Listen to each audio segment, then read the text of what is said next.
Hello. Hi, David. We're going to get started right now in just a minute. I couldn't find it wasn't in my link to connect. Found it.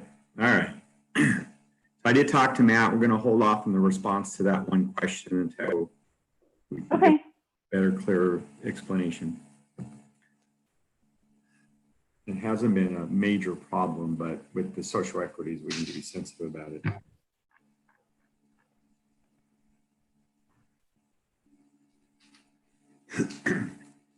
Tim, you there? Yes. Okay. I see you have a nice full shirt on. Looks rust colored. Yes. So Jennifer and I talked. I need your help, Tim. I might defer, but otherwise it's going to go Jennifer to me. Okay. And I think it might be more, but we might need your system more tomorrow on the SCs. We do it. All right. Okay. But make good notes for questions. Jennifer, someone else make the notes or just you? Just me, but it'll be recorded. And okay. We are on, so we can get started in just a second. Let me see if all our panelists are on here.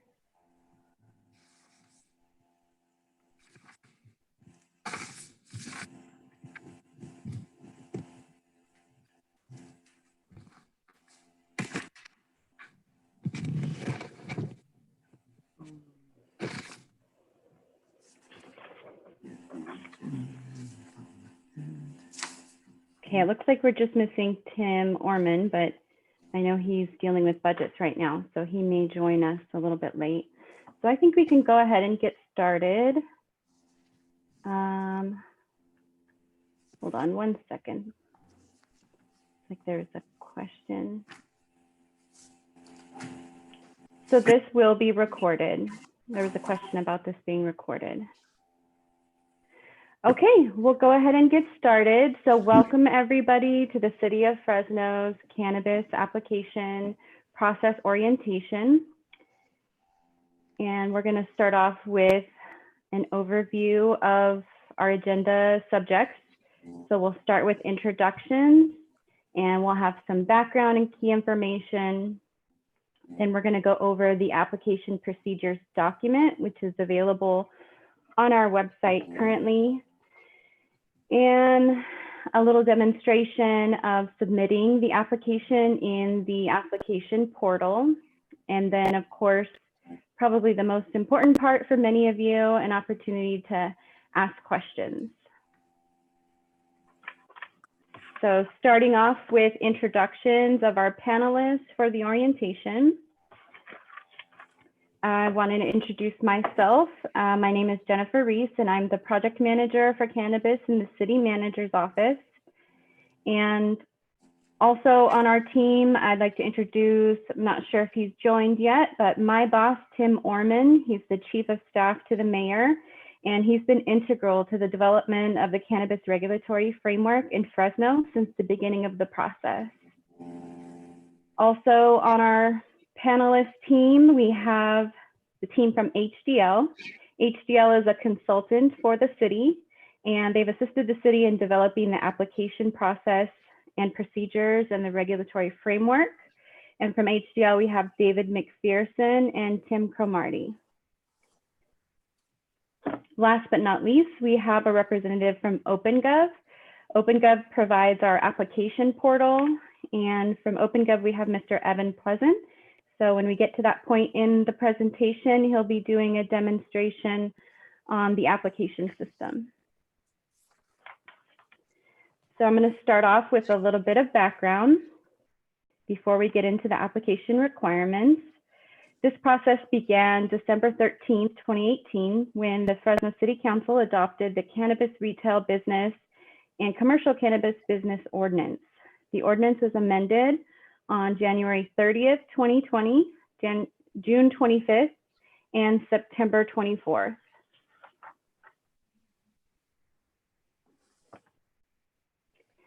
The ordinance authorizes 14 total cannabis retail businesses within the city. That's 2 per council district. and an additional 7 may be authorized by City Council resolution. A minimum of 1 and a maximum of 2 per every 7 will be awarded to a social equity applicant.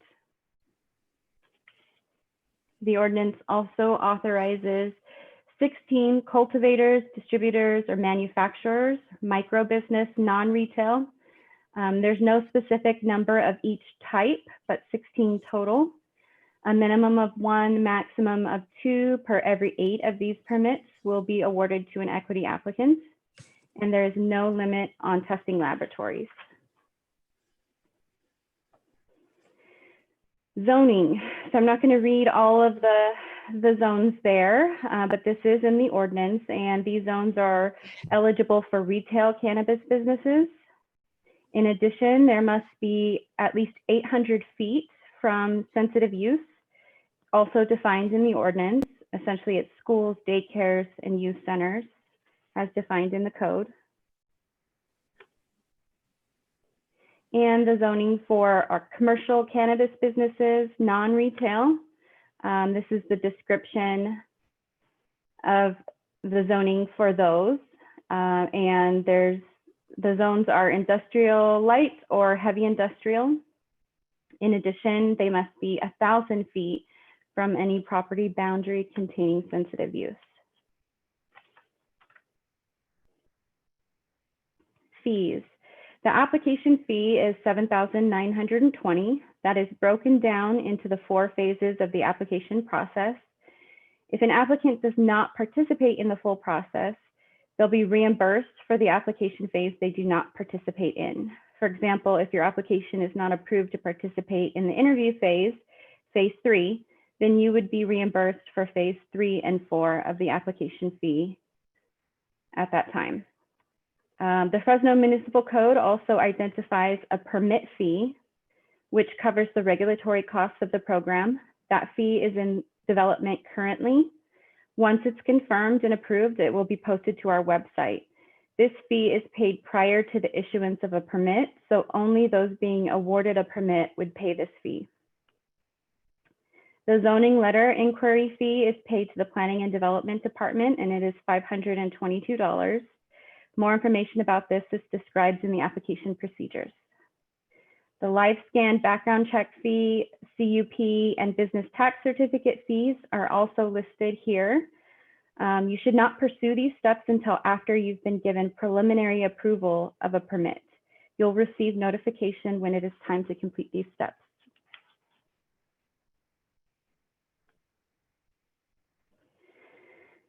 The Fresno Community Reinvestment Fund.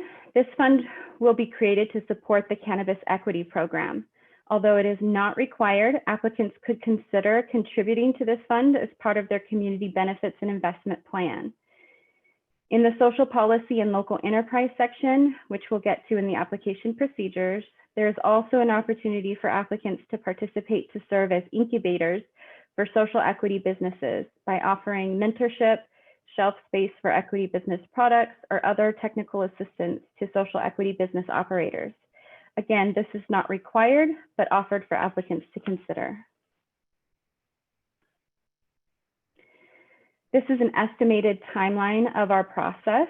Of course, it will be influenced. It's just an estimate. It could be influenced by the number of applications we receive and the amount of time it takes us to get through the review of those applications.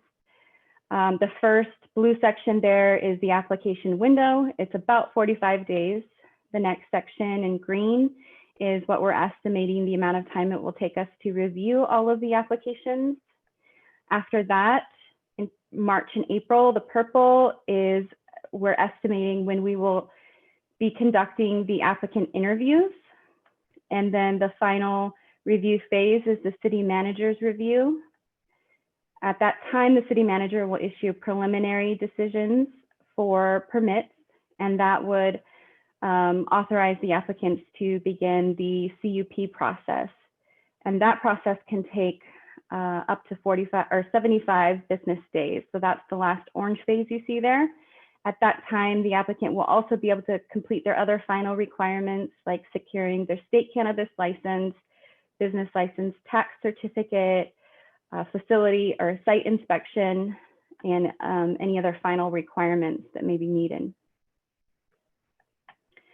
I think everybody on this webinar has found our website since that's where you registered for this webinar, but I just wanted to mention that if you have general questions, the website is the best place to check first. We're going to do our best to keep this updated with all of the latest information that you need for your application. And we do expect, an increase in the number of calls and emails about this process. So if there's some general questions that can be answered by the website information, you can get that information more quickly, and then it'll give our staff, time to focus on the more detailed questions that come through. If you're interested in the social equity application process, I just wanted to mention that orientation is tomorrow at 1:00 p.m. and the registration link is still on our website. Before we get into the application procedure documents, I have a few frequently asked questions or FYI information to share. The first being local preference. So local preference is mentioned in our ordinance, and it is addressed by criteria 2.5, which you'll find in Appendix A of the procedures. And it says, describe the extent to which the commercial cannabis business will be a locally managed enterprise whose owners and or managers reside within or own a commercial business within the city of Fresno for at least 1 year prior to March 2nd, 2020. Of that section, this criteria represents 20% of that section score. And this is met in full. So you'd get full credit for this criteria if the 51% of the ownership meets this criteria. And then there'll be partial points if the individual is in the county of Fresno versus the city of Fresno. Some additional FAQ. I see we have a few people raising our hands, so we will have opportunities for questions at the end. So when we get to that screen that says questions, we will address your questions for those of you that have raised your hands. Okay, so you'll need to do a separate application for each permit type. Please use 12-point font, either Times New Roman or Arial, so that it's easy for our reviewers to read. Point deductions will occur if an applicant does not adhere to the page limitations. Those are described in the procedures. Point deductions will occur if an applicant does not provide responses to the criteria in the correct section.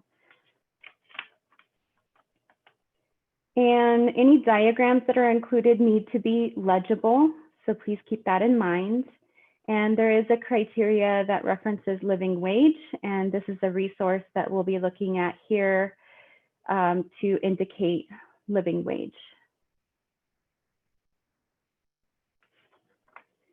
And the last one we have is, can an in-house security consultant qualify as a professional consultant? And that answer is, if your in-house security person is a qualified professional security expert who possesses such expertise and it can be demonstrated by preparing a response to the scoring criteria, this would be acceptable. Okay, at this point, we are going to pull up the application procedures, and David McPherson from HDL is going to highlight some important aspects of that. So it'll take me just a second to pull up the application procedure document.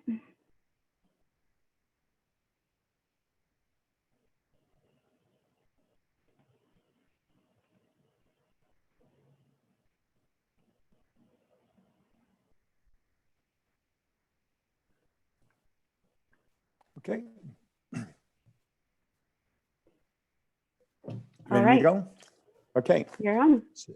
Thank you, everybody. We have good attendance today, so that's much appreciated. So the first thing I want to share with you is the website. You can see the documents that are up there. One of the things I want to make sure you emphasize is if you print these out, make sure you look and make sure that you have all the pages.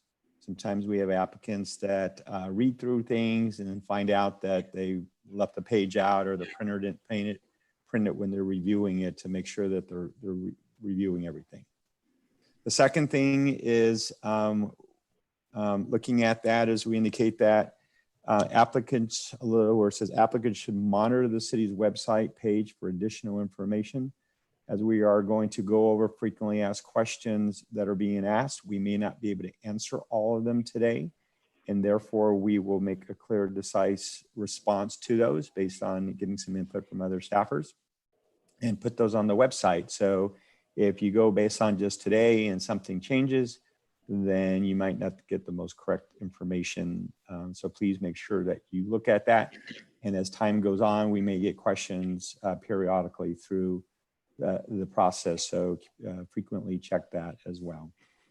The second thing, just for clarity, so everyone knows here that this application process is going to be scored by in-house staff. It is not going to be done by HDL or any consultant for the standard process. And so just so you understand the mindset of who's going to be reviewing those, and the roles are going to be internal staff.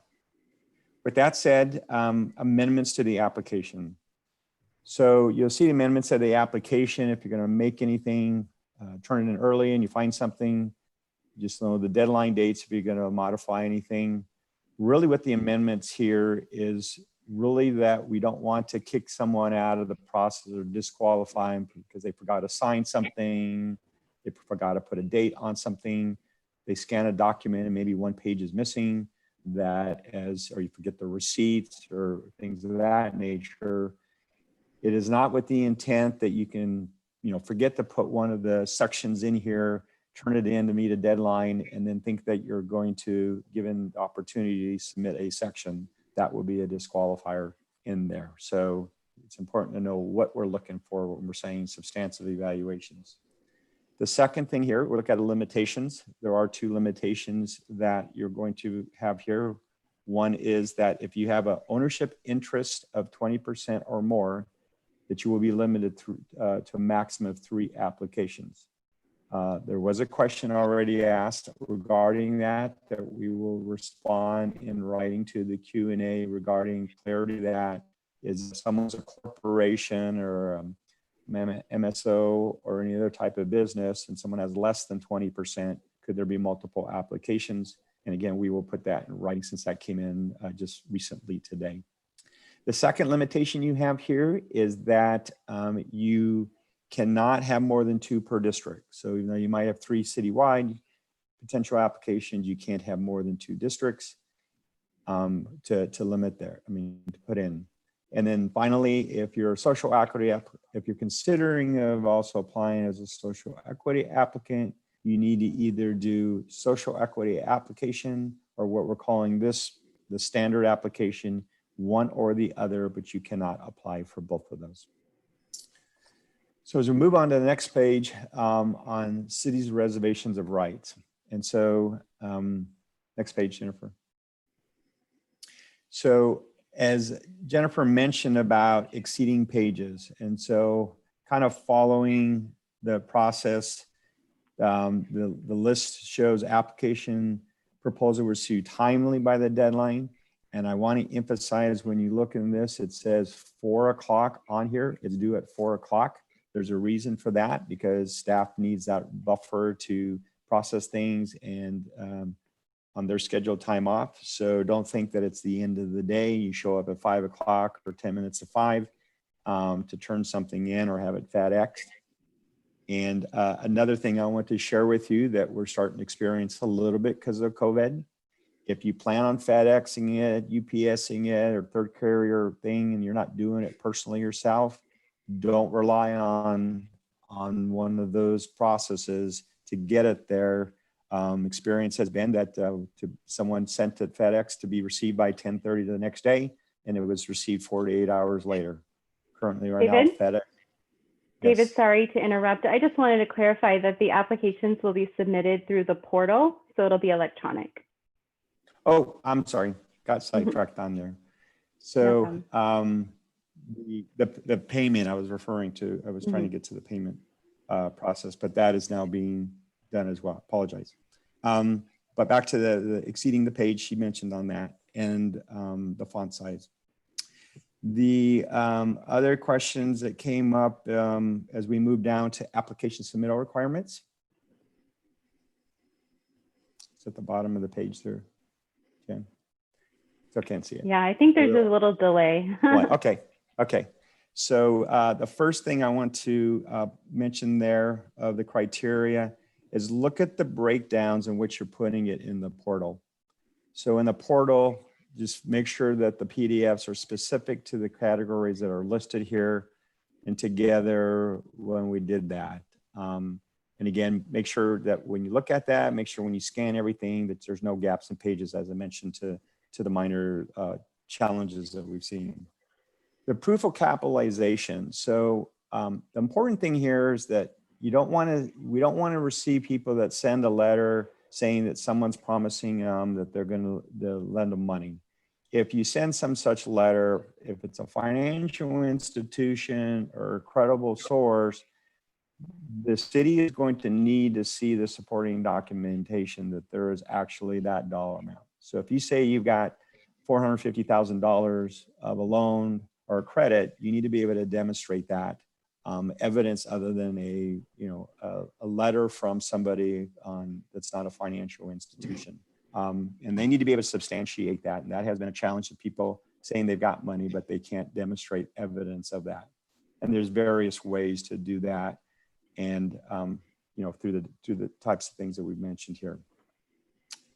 So the next thing here is the verification of ownership, the letter of intention to lease or lease agreement. You do one or the other because there would be allowed multiple people on one property.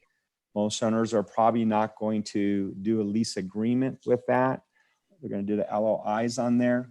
If you own the property, then provide the owner your proof of ownership to that property as one of the things that will be on there, and it's on the checklist of things on the actual application. So looking at supplemental application requirements here, there's some things that are in the city ordinance that are referenced here. We won't go into detail them, but it references FMC 9-3316C. And then it also references FMC 9-3319D.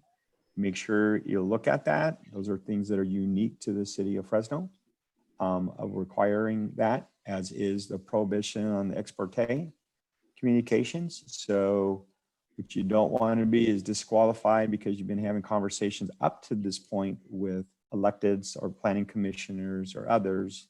You want to only interact and contact people that are associated with this. I've seen other processes where people were going to do public records requests for some of those, identify that you have been doing that, and look places to disqualify you. So don't give anyone any reason for that just because you got comfortable doing it up to this point, which was fine up to this point, but we need to now limit that. The background process, one of the key things that's unique to the Fresno process, if you see here, it says each owner, operator, or manager is not so much a surprise, but the emphasis on investor.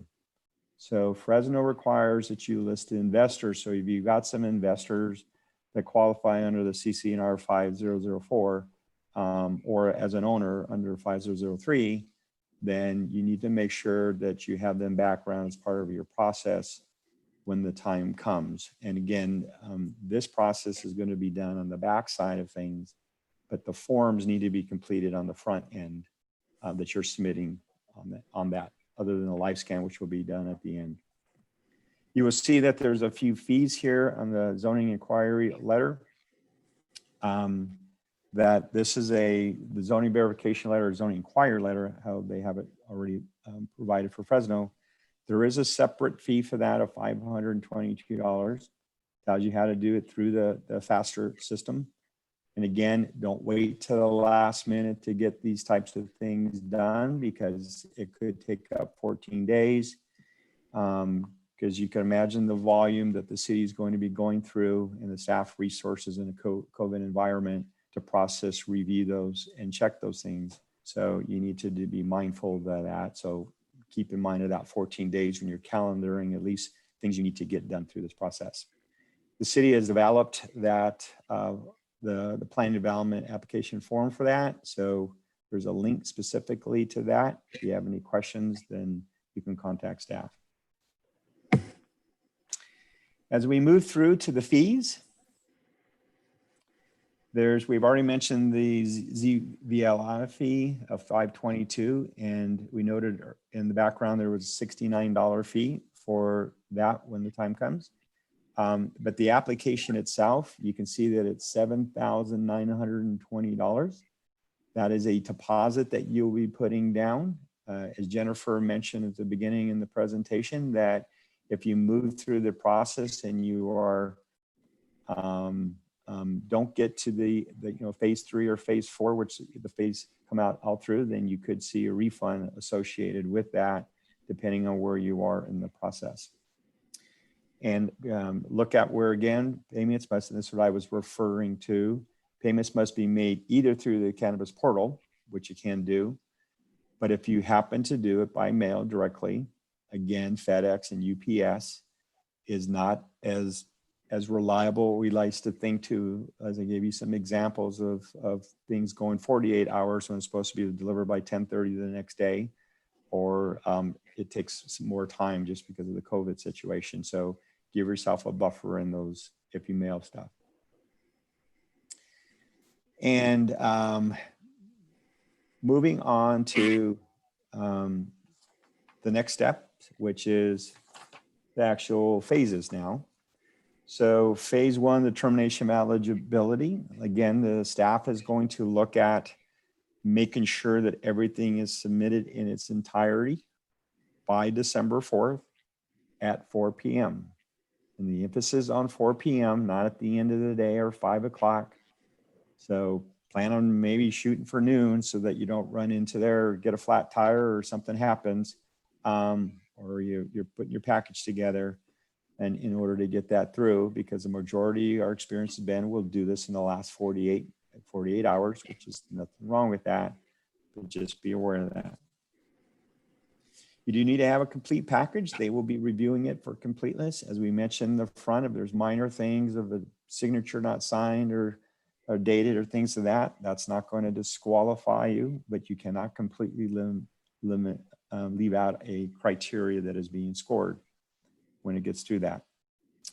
If that package is complete, you will be notified that, that you have got a complete package. Then phase 2 is the evaluation and initial ranking. So council has provided some priorities of some of the areas that they would like to see reviewed. And they're broken down in 2 different categories. One where staff is going to review the applications, establish a criteria in which they're going to do it. And there's subcategories for each one of these sections. And they must be in a PDF. It cannot be in a Word or any other version in a PDF. So make sure that that works. And as I mentioned to you, we've seen viruses or PDFs not work. So make sure you test them. So when you put them in the package or submit them online that they are formatted to that, because the system will not take that. So looking at the section which is scored in phase 2, the appendix, when we get to that point, will kind of give you a little more detail what that is, but keep an emphasis, because you are limited to 200 pages, is that it's not obviously quantity that's going to give you the best score. It's the quality in there and making sure that you address all the key areas and not focus on 1 or 2 areas within those sections in there. And so we'll go through this and that. I also want to note that at the bottom up here, bottom of the sections here of the scoring, we have this, how it's worded.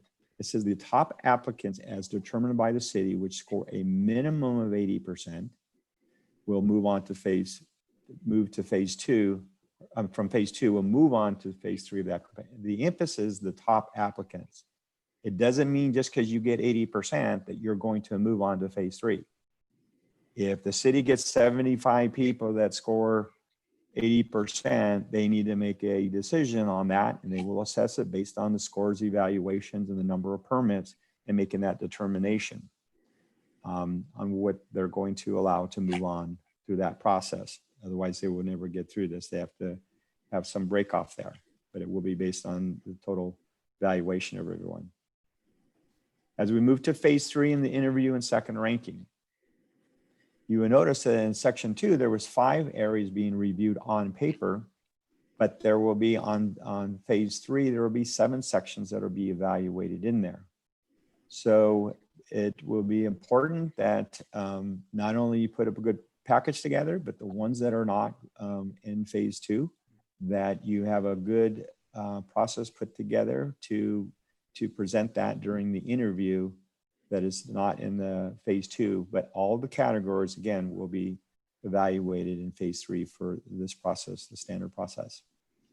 And there will be some emphasis on here, and if you've been listening to the council meetings and what some of the priorities, the social policy is very critical. And so make sure you read that in detail in the ordinance, understand the dynamics. And if you have questions, make sure you get them answered way in advance so you have time to put a good package together. Once that is done, the phase 3 scores will be tabulated and put together. Those applicants then, which are still eligible with the aggregate of the scores, the emphasis is on both phase 2 and phase 3 scores will be aggregated, combined together with an average to make sure it meets that qualification category. And so that staff could make put a eligibility list to provide to the city manager so that he or she can make that final determination. Now, there may be some additional things that come out of there. There may be some inquiries or some follow-up stuff on there. So in phase 4, the city manager may request additional information or request staff to provide additional information in that process, which you will need to present. And then at that point, there will be some things that you'll need to do if you're awarded a permit. 2 things will happen. One is that you will have to go forward to get the conditional use permit. You will have to show proof of insurance at the end. So another key thing here is we're not going to ask you to go out and get, for all of you, when there's only going to be, half a dozen or a dozen permits being out, to invest in the time and resources to have to get the proof of insurance. But if you are awarded it, you will be required to do that at the back end, as will the live scan. The application, the background form is submitted in the front end, but the applications will be done, reviewed, and live scans will be done in the background for those that are awarded the permit due to some delays from the DOJ and FBI, and to try to save some efficiency and time and cost to all of you in this process. So if that is the case and you are fortunate enough to be successful in doing that, you will apply and get executed an agreement with the city. And on the application itself and the indemnification, all the forms are included and everything buys off, then you will continue moving through the process. For those of you that unfortunately won't be awarded a permit, you will have an opportunity in the ordinance. It talks about a decision by the city manager regarding approvals, that you can file an appeal. The process is a little more in detail that is in the ordinance. So I encourage you to read that so you understand what your rights are, what the process is, and that you can, if you wish to appeal, that you follow that. And then there will be that hearing regarding that. And again, this process is in detailed in the ordinance following that, but we'll deal with that when you get to that, the logistic of that, unless someone has specific questions. So the important thing in here as well to keep in mind, and part of this process in the social component, you will see in there that there's a references and the community benefits in the appendix that addresses the establishment of the Fresno Community Reinvestment Fund. This is a fund that was put together by the council. This is a vision that they had to try to help those businesses in need, social equity applicants, give them some opportunity and find some funding source through the tax and through some community benefit in here. So this goes a little more specific in the community benefit section, but you may want to read this and really understand the dynamics of this and ask any questions that you may have in advance of submitting your application. And then on the PowerPoint, Jennifer mentioned about the contact information. It's here, it's on the website, it's on the PowerPoint. And so feel free to look at that, make sure there. So here is the appendix evaluation criteria that I had mentioned. Again, look at the different sections, the subsections of everything, make sure you cover them. If you have any questions on it, make sure that's answered for you.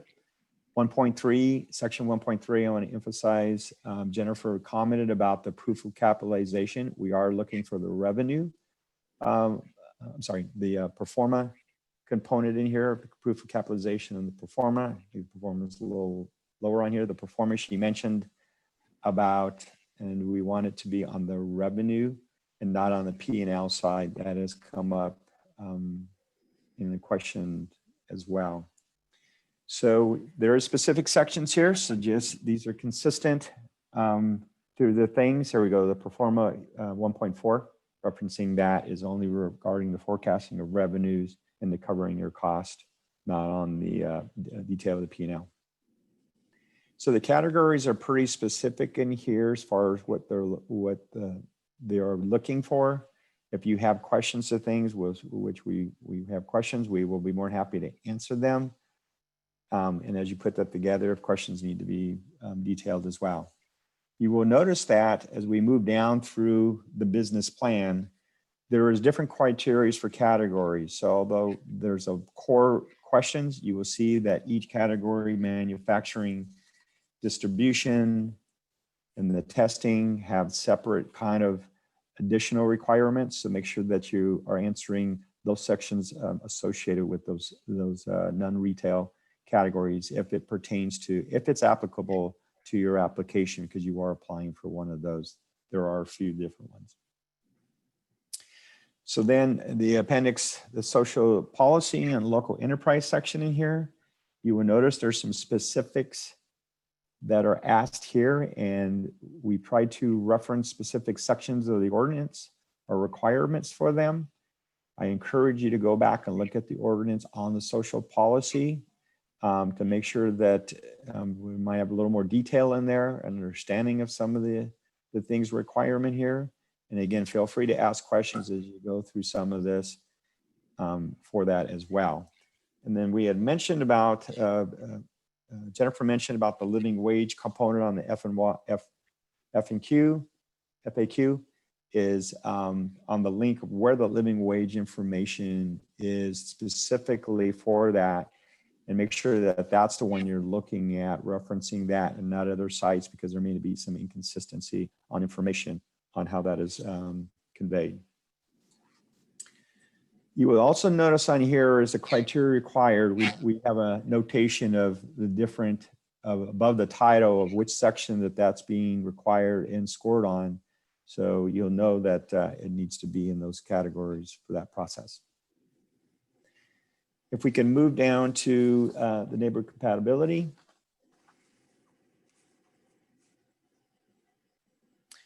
So some of the things on here, it's important to note is, obviously there's concerns about any neighbor, any property that you pick.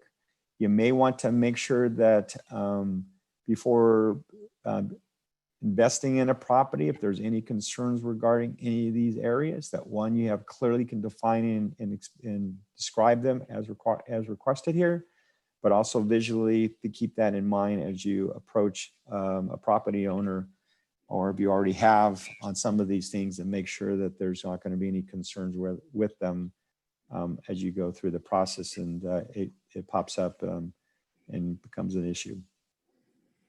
As we move to the safety and security plans, one of the big questions that come for that, more on the security component of this, you will see there's a little asterisk on there, as we had an asterisk above. The purpose of those is that that's confidential information. It's proprietary. So we're not going to give up your design or your floor plan or things that are critical, that concerns that if someone got access to that when you opened up, that could cause problems for you. And the same thing with on your business plan for any financials that we're asking for, those will be confidential to the degree where if it references anything of an institution or your loaning source or anything of that nature. Although if we're asking for a dollar amount of evidence, that would be something that would not be subject to confidentiality so anyone questioning your dollar amount, it would be validated in that process. In the security plan, one of the common things that come up, we do ask for some kind of dimensional things in here. They are for readability. You will see in 5.21, we reference a printer on larger than 11 by 17 sheets or any sizing. One of the reasons is that we're looking for that. And if you modify that, you won't get dinged as much, but you could get dinged in points if it's not readable. Remember, PDFs, when they're scanned, doesn't necessarily make things very readable. So a diagram must be legible to read the data or the dimensions. And if the staff is looking at that and can't, it's about, again, the readability of information, why we're also emphasizing the 12 font, nothing less, because it would be tough when it's PDF'd. So as we move through some of these things, again, following some of the instructions on the application, the location and section with the location. So we're looking for in the location some of the thorough descriptions of the information in that application on page 1.7. There's the application itself has specific things. Make sure that some of the things that are being asked on that you answer clearly. If you have any questions regarding that, feel free to reach out to staff, associate that. So the one thing I want to spend a little more time on, I think is probably the more important because of the investment plan, as I mentioned to you, is on the community benefits investment plan. Some of these are structured of giving you a broad enough breadth to present information for it, but yet enough to give you some kind of clarity of what's to looking at. You all have different models, missions and goals, objective, what you're doing for maybe other locations, or what you do for your community for other businesses that you manage, non-related to cannabis. But there's certain focus that Fresno is looking for and emphasized here that they would like to see some opportunity for you to approach. And so I think that's, you as individuals need to know what that is and look at it and bring to the table what you feel is a good approach associated with some of these benefit plans. And then 7.3 is the one I want to reiterate to you, since it was also pointed out earlier. Describe whether the business plans to contribute to the Fresno Community Reinvestment Fund established to support local cannabis equity businesses. So make sure you're clear and decisive that yes, you are going to be doing that, and yes, you are going to show how you're going to support that as part of the process and in responses to some of your other questions in here. So as again, emphasis again, the asterisks on here about the should an applicant wish the financial information to be treated is make sure that if it's financial, what may be deemed information that when reviewing it might not look like it is. If you think it's critical, mark it as confidential. It doesn't mean that it will not stay confidential. It has to comply with the government code 6254. However, some things may, some things not. The security plan, though, will not be made public, as I noted here on reference this. So again, you wish to put something on there that's confidential, not letting us guess at which it is. We strongly encourage you to put that so there's no confusion when the time comes that are a red flag for that.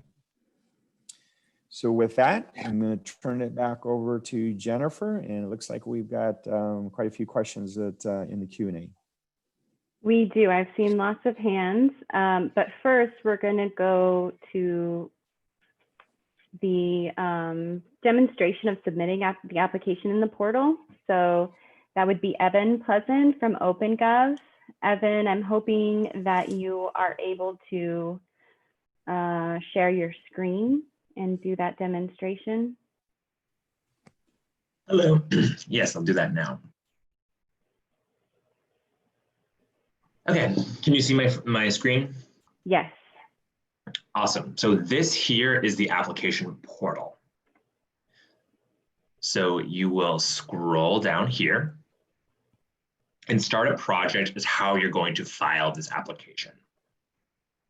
So before we go there, I'm just going to scroll down a little bit farther. So we've got two different sections down here. One is for application instructions specifically. So there are links here with helpful information. The other icon down here is for the background check. Now, my understanding, Jennifer, is that there will be an initial background check that is filled out by an applicant in addition to their application for the permit itself, but then other folks associated with the business will also need to apply for the background check. You almost got it. The purpose of this form here is just to self-disclose in advance any of the potential background issues that are mentioned in the ordinance.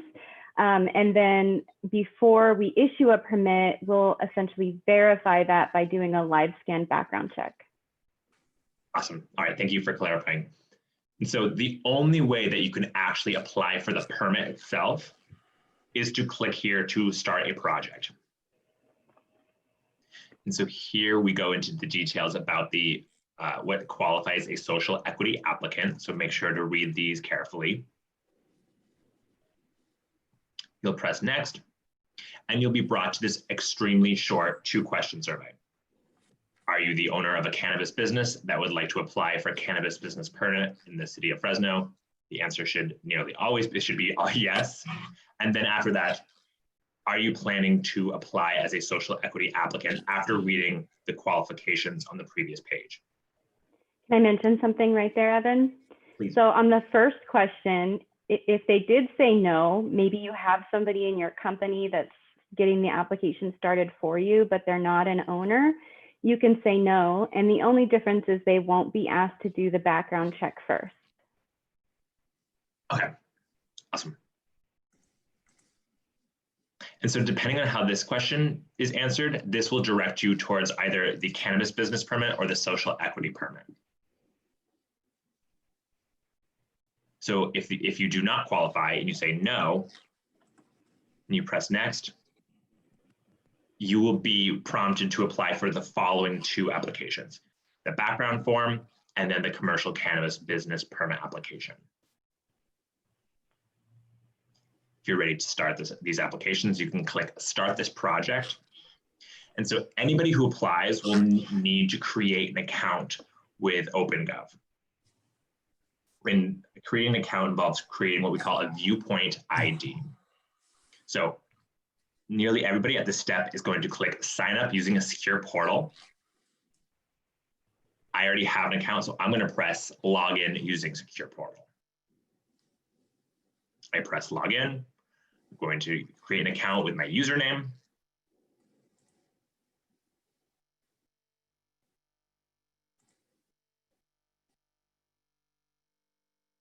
And now I'll click Start This Project again. This is where you'll be able to create a project. This will link your background check application to your commercial cannabis business permit application. So the project name that you choose will be important here because it's going to link these two applications together. So I would typically recommend writing the name of your business here or any kind of project name that's going to help identify your applications. You might say, and then Start Project. From here, you'll be able to start one of the 2 applications associated with your account. So if we say we're going to start with the cannabis business permit application, we'll press Start. And then we'll be able to fill out the form from here. We'll confirm our contact information. We'll press Next. And then just fill out the form moving forward. You'll notice many of the form fields will have this asterisk here. That means you will not be able to move forward unless you provide that information into the form. And so you'll notice that I have this Force Next button here. You will not see that when you're filling out the application. You will only have the Next button. So you will not be able to force the application forward without providing the information requested in these fields with the asterisk.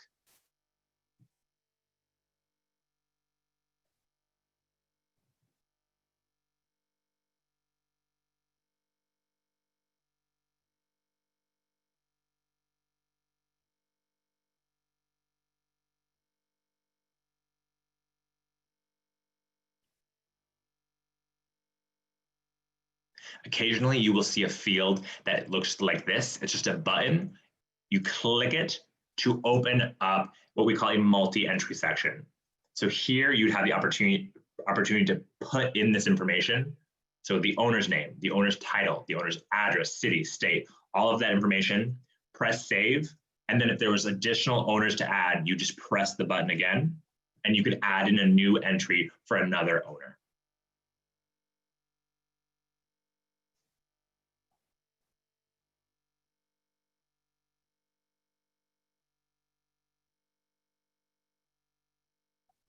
The penultimate step will be attachments. And so this section has a lot of required attachments.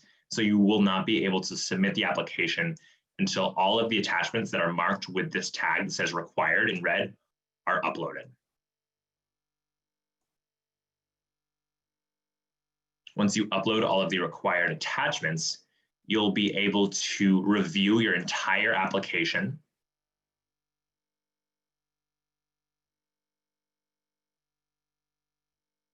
And press confirm and submit.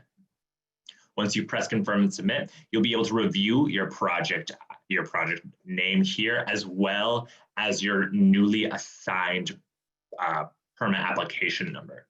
You're going to want to save both of those pieces of information because they may be used to reference your application later. You can start an application at any time and return to it. So if there are pieces of information that you do not have, instead of pressing confirm and submit, you can always return to the application later by logging in, using that secure portal,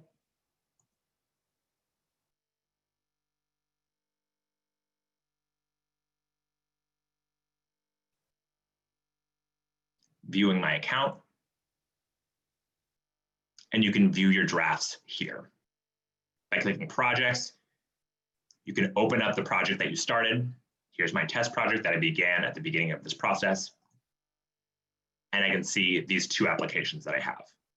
I can start the background check, or I can go back to applications and continue my commercial cannabis business permit application that I already started.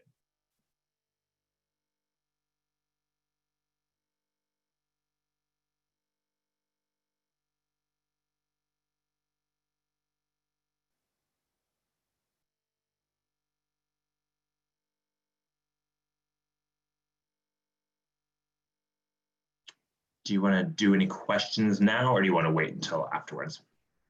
That'll be the next step. Are you finished with your demonstration? I am. Okay, thank you so much. I'm going to go back to our PowerPoint then. Hold on, where did my share screen go? Oh, you're sharing your screen. I think you have to stop sharing your screen. Thank you. I'm going to pull up our PowerPoint again.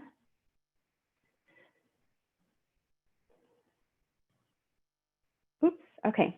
So that brings us to our questions and question and answer period. So before we start, I just want to say a couple things. So this is the time for questions relating to the application process. If you have comments or questions about other aspects of the framework, I'll ask that you contact my office separately so we could talk about those, because these questions will help us develop a frequently asked questions document about the application process. We'll make that available on the website as previously mentioned. And so we really want to focus on the application questions right now. If there are any questions asked right now that we need to seek clarification or confirmation on, then we may not answer it, but we will make a note and then we will provide that response in writing through the frequently asked questions. And then as far as the process, so you can use the raise your hand feature. I know many of you already have, and wait until you're unmuted. There's also the ability to type your question into the Q&A box. So we'll go ahead and get started with questions. I have a few questions that were emailed to me, and so I'm going to go ahead and go over those to give those of you that have questions a chance to type it out or raise your hand, and we'll go from there. So the first question I'm going to read is, will extra points be awarded to an applicant who proposes to offer delivery services? Will points be deducted for an applicant that does not? The answer to this is no, this is not part of the criteria. The next question, regarding criteria 7.1.3, what is the exact definition of vacant? Does a building wherein the current tenant is planning on relocating in the coming months count as vacant? What is the definition of brownfields land? What is the definition of blighted property? These are all in the same criteria. Is there anywhere on the city website wherein an applicant can verify that their property meets any of this criteria? Will extra points be given for a property that meets all three definitions versus a property that only meets one? So first of all, as far as the points are concerned, we're providing the total amount of points for each section, and that's what we're providing today. To answer the other questions, there is a vacant building registry through the city of Fresno through code enforcement, and section 10-617 of the Fresno City Municipal Code discusses blighted, it's the blighted buildings ordinance. So you could take a look at that. As far as brownfields, the EPA definition of brownfields is, with certain legal exclusions and additions, the term brownfield site means real property, the expansion, redevelopment, or reuse of which may be complicated by the presence or potential presence of a hazardous substance, pollutant, or contaminant. I have one more, and then we will go to the Q&A box questions. Why on the retail cannabis locator interactive map are some properties clearly outside of the buffer zones for sensitive use and clearly highlighted in gray, indicating that they should be eligible for retail cannabis? Yet when you zoom in and click on the parcel itself, it says this parcel is not zoned for cannabis retail. Is this simply a glitch? So the answer to that is that this seems to be a glitch. The map is not meant to be the map is meant to be a helpful tool and not a legal answer. So the applicant should verify that they're in an eligible zone according to the zones listed in the ordinance, and that there are no sensitive use sites closer than 800 feet if it's retail or 1,000 feet for the other types. We did have a question that was asked, which is one we will get back to. David referenced it earlier. It relates to if the owner's interest is less than 20%, can they apply for more than 3 applications? So this is a question that we will respond to in writing and provide on the website. So those are the questions I emailed. I'm going to go to the comment box. And I'd like to ask if your questions have been answered already. I think you could click the raise your hand button again to turn it off if you don't have any other questions. I'm going to go through the ones typed in the answer box first, and then I'll go to those who've raised their hand. The first question in the Q&A box is, will the PowerPoint or video be recorded and available to rewatch? Yes. It is recorded, and it will be on our website later in the week.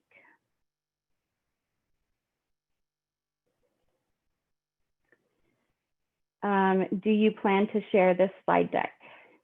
Yes, we will make this available on our website.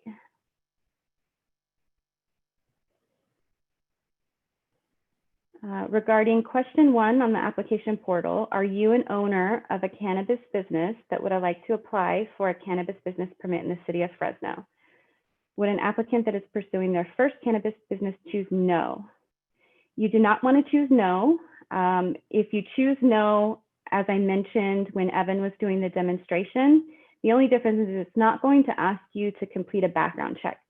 So that is, if, for example, you have somebody else in your organization completing the portal part of the application, they're not an owner, they don't need to do a background check. So you can say no, and it's going to take you straight to the permit application rather than the background check. If you say yes, because you are an owner, it's going to ask you to do both.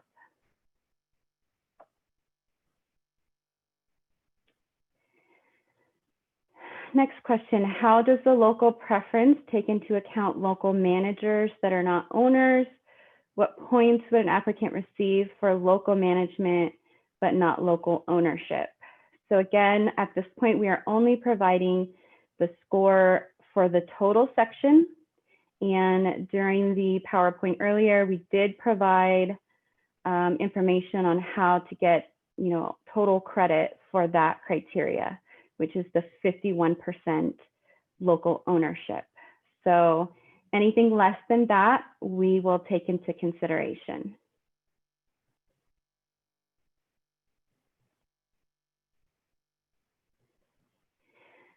This question says application closing shows October 9th.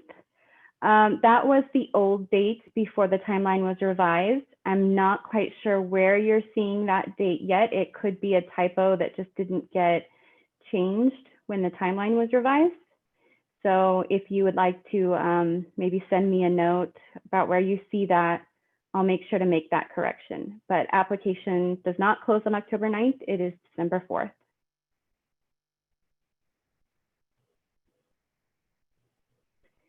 Is there a required or suggested amount of funding for the proof of capitalization? David, would you like to address this question? Yeah, so if some of you have read in the social equity application that we're saying a recommended 400,000, that's what we recognize probably as a minimum that you might do. However, keep in mind, this is a competitive process. So if you look at the business plan, the objective here is that you're trying to be able to demonstrate that how you're going to pay for your on 1.2, a budget for construction, operation, maintenance, compensation, employees, costs, utilities, permits, fees, state, local. Start doing your math. That's going to match up to a certain point based on your business model and your location of that. You need to demonstrate that you can build a plan in order to be operable. And so you should know and understand what that takes by answering that business plan. And that just gives you a little bit of a guideline at a minimum. Okay, thank you. Next one, could someone help clarify the point regarding refunds? I'm not sure what kind of clarification you need. I'm assuming this is in regards to the application fee. So if you look back on the slide where I went over the fees, there are 4 phases to the application process, and each phase has a cost. Each phase makes up part of that fee. So for the phases that you do not participate in, the applicant will be refunded for those phases. So hopefully that provides some clarification. Let's see, this is a duplicate question. The PowerPoint indicated the fee for each phase. Are these fees due each phase as you move through the process, or the entire fee due at the application deadline? The entire fee is due prior to the application deadline, or on the day it's due, if not before that. So you're essentially paying the full fee as a deposit. And then as the application goes on, whenever, if you don't make it to a specific phase, that's when you would be reimbursed. Can the font size be larger than 12 point for titles, headers, and diagrams? Yes, that's fine. Just keep in mind, when the page limit. So if that is going to impact your page limit at all, you might just want to consider that.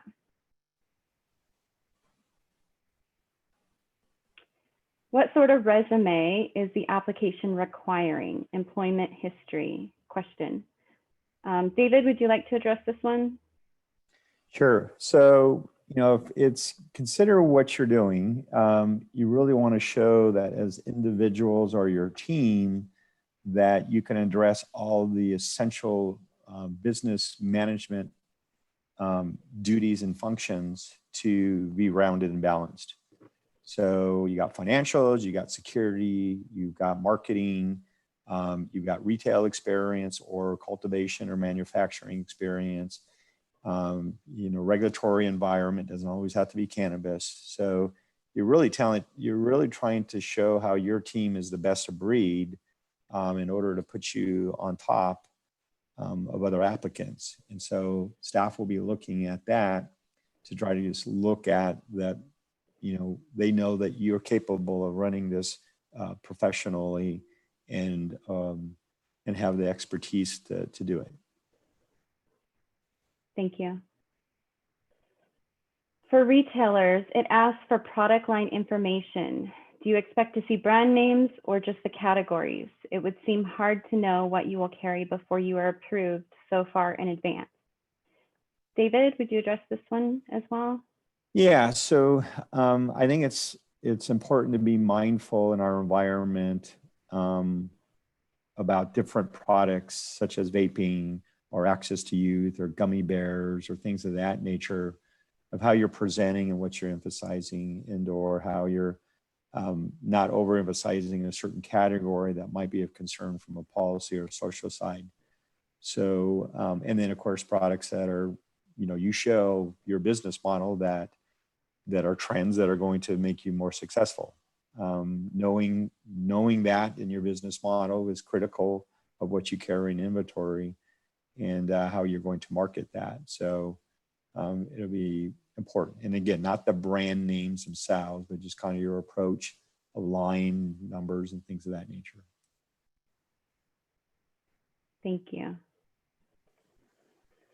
The next question, December 4th is only 44 days away. That's a very short time for applicants to find property and complete this extensive application. Will there be an extension for this application?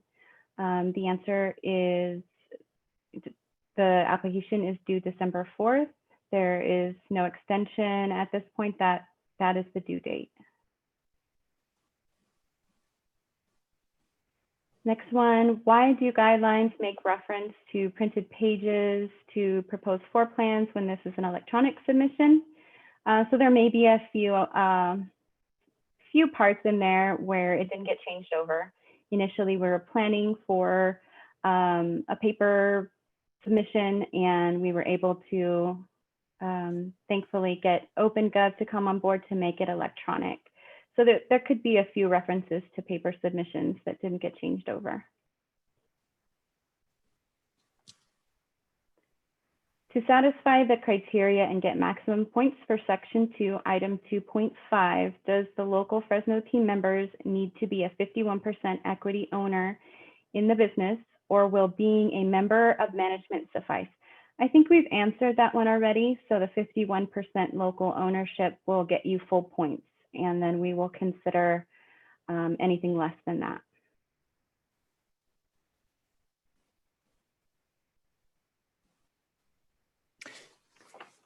This question is for David. It says, could David please repeat what he said about the financial plan section? I guess maybe the audio cut out at that point. I'm not sure. I think when I explained something, it was the pro forma where it says pro forma for at least 3 years of operation. And a question that we've had in the past, is this only revenue or is this a P&L? And we're looking at revenue, your revenue and your ability to be able to cover your costs associated with the things of your business plan. Thank you. The next question, can you please clarify the background check requirement in light of conflicting comments? I'm not sure what clarification is needed there, but I'll just try to re-explain it. The background check form that an applicant is asked to do in the beginning with your application is essentially a self-disclosure of any background issues that might be referenced in the ordinance that might be relevant. And then prior to the issuance of a permit, you'll be asked to do a live scan background check, which is the fingerprinting. And that basically verifies the background information. hopefully that clarifies it. If I can comment on that, Jennifer. So because there's so much volume and DOJ and FBI is not, staff is not going to do the live scans unless you are actually awarded a permit. So instead of having to do 300-400 backgrounds and charging you for it, it's going to only do that at the back end for those successful applicants there, but they will use that form, as she indicated, as the self-disclosure to evaluate it, any issues. This next question, David, if you would address it, it says, will a general applicant, I guess that means standard application, potentially get more points if they have a social equity individual as part of their ownership group? So as mentioned before in the description is that if you have a person that is a owner of your standard application, which is where we're referencing this, they cannot be also an applicant in a social equity application. So that's the limitation. It says, furthermore, social equity applicants are not permitted to apply for a standard application process, since this requirement for two application processes are distinctly different. So even though we're talking where the intent there was looking at full units, it's still, you can't mix and match the ownership. That any individual who wants to be part of an ownership has to choose one or the other. Thank you. This next question is one that we will answer in writing.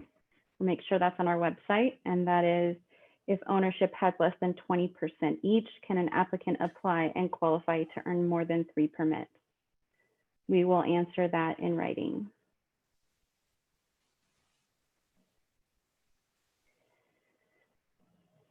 Next question, are employees required to have a background check or just the main operator? So the requirement for background check is listed in the Fresno Municipal Code. I can reference that on our website because I don't have it in front of me right now. Employees are not required. It is owners, operators, and investors. Managers. And managers. So we can list that reference on the website.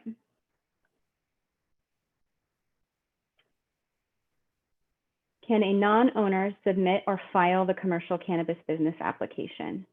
So whoever you have submitting the electronic documentation, that's your decision. So I explained in the earlier question, they would just say no, and then you wouldn't be asked to do the background check in submitting the application. One thing that I do need to mention, I don't think we made this clear during the presentation.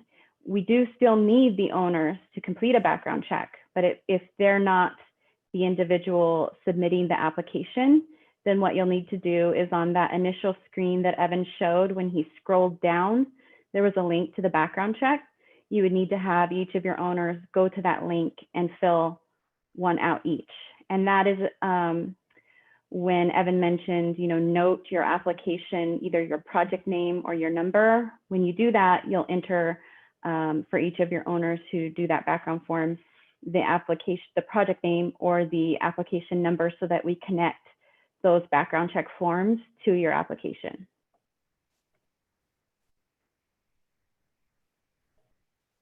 Do you need to create multiple viewpoint IDs to submit multiple applications, or can one account submit multiple applications? I believe you only need one. If Evan's still on the line, I want to ask him to confirm that one. So there's no limit on the number of applications one account can submit. That, I think that's going to be up to you. Yeah. Whether, so, they can. Okay. So the system doesn't limit it, but you do need to still adhere to our procedures, which do limit it. But as far as if you're going to submit the 3 that our procedures allow for, you can do that all under one viewpoint ID. I would just suggest that in your project name, make sure those are different, at least slightly, so that you can easily see which project is which.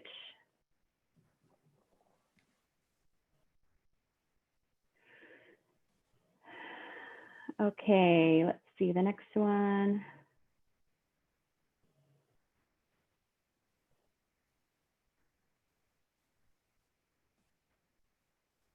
If you live in the county and own a building in the city, the building would be for the permitted business. Are you eligible for partial points or full points? I'm not sure I understand that question. Want me to take a dive at it? So I think the way it's worded is if you live in the county, so you could get points, local reference preference, but it's county, not city. So there's a difference in how that's scored. And you own the building in the city. The question really is, are you an applicant? If you just own the building, then and it says that the building would be the permitted business. Are you eligible for partial points or full points? So back to really is, if you're the applicant and you happen to live in the county, is owning the building itself, if the building references that, we may need a little more information to clarify that. So we don't know if you're asking for points associated with owning a business in the city because you own the building and you're leasing it out to another business, or if you're leasing it out to yourself as a separate entity. So if you can provide some more additional clarity, that would be helpful. The next question, you indicate that a micro business is a license type, but in the application requirements, there's not a specific micro business section. I see one for retail, manufacturing, distribution, and labs. How does one go about applying for a micro business license type? I'll try to answer this, and then David, if you need to add anything, please do. I assume that you're referencing the evaluation criteria in the appendix. So you would respond to, since a micro business includes 3 of those business types, you'll need to provide the response to all 3. So since in Fresno, the micro business is non-retail because of zoning differences, then you would provide in your response, the response to manufacturing, distribution, and cultivation.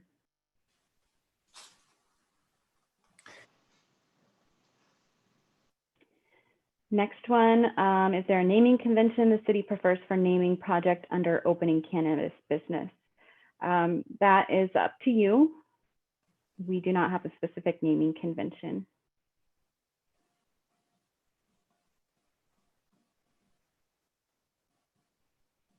Can the same person fill out and complete an application for different businesses with different ownership structures? So I think this goes back to the earlier question where your ID, you can complete multiple applications with a single ID, and you'll just want to take into consideration the limitation section of the procedures.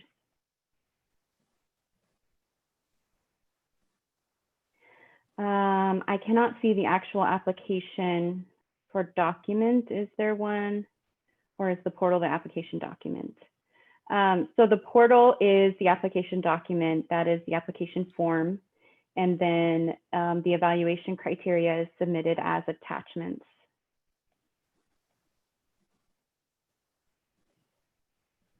Can you provide some guidance or insight to first-time applicant who doesn't yet have other established locations and therefore vendors, suppliers, etc.? That is not something we are able to provide. This question period is specifically for the application process.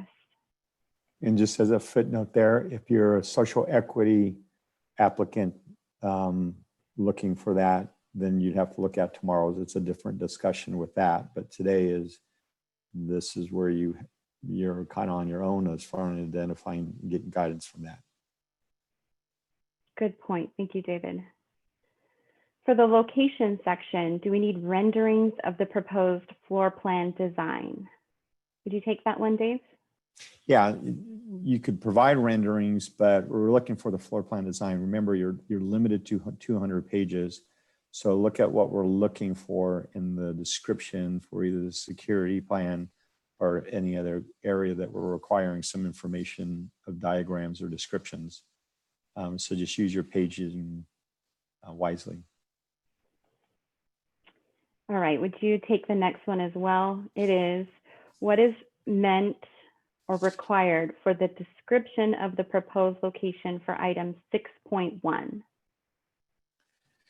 So for the audience, I'm going to read it what it is again. In addition to the location related details provided in commercial cannabis business applications. So there's questions in there regarding, you know, how close you are to sensitive buffers. Are you close to this? Is there any other areas of concerns, a checklist of a few things, alcohol establishments and so forth. So there's specific questions that we're asking.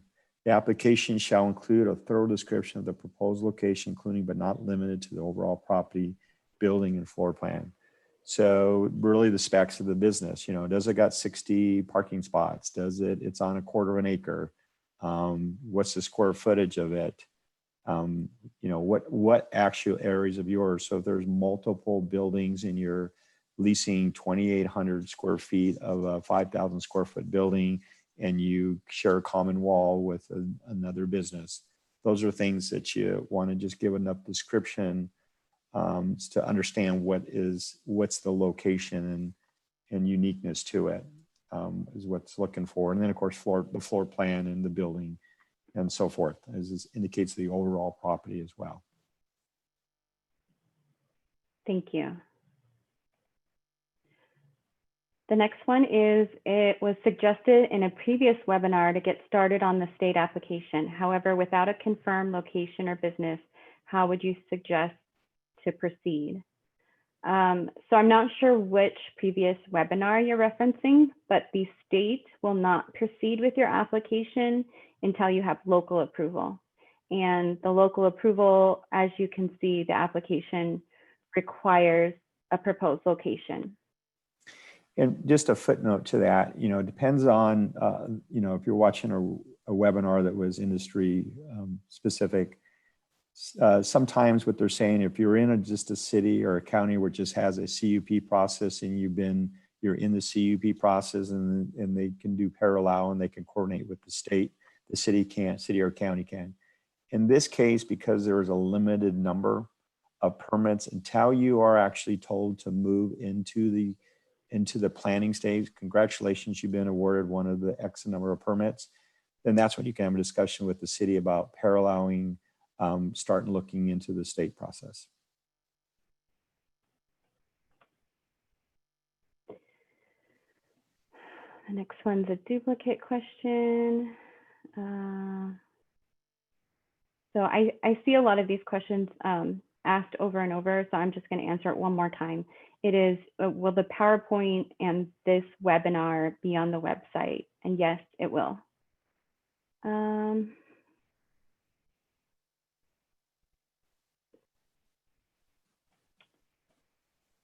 just have some duplicate questions here, so we get to the next one that hasn't been answered.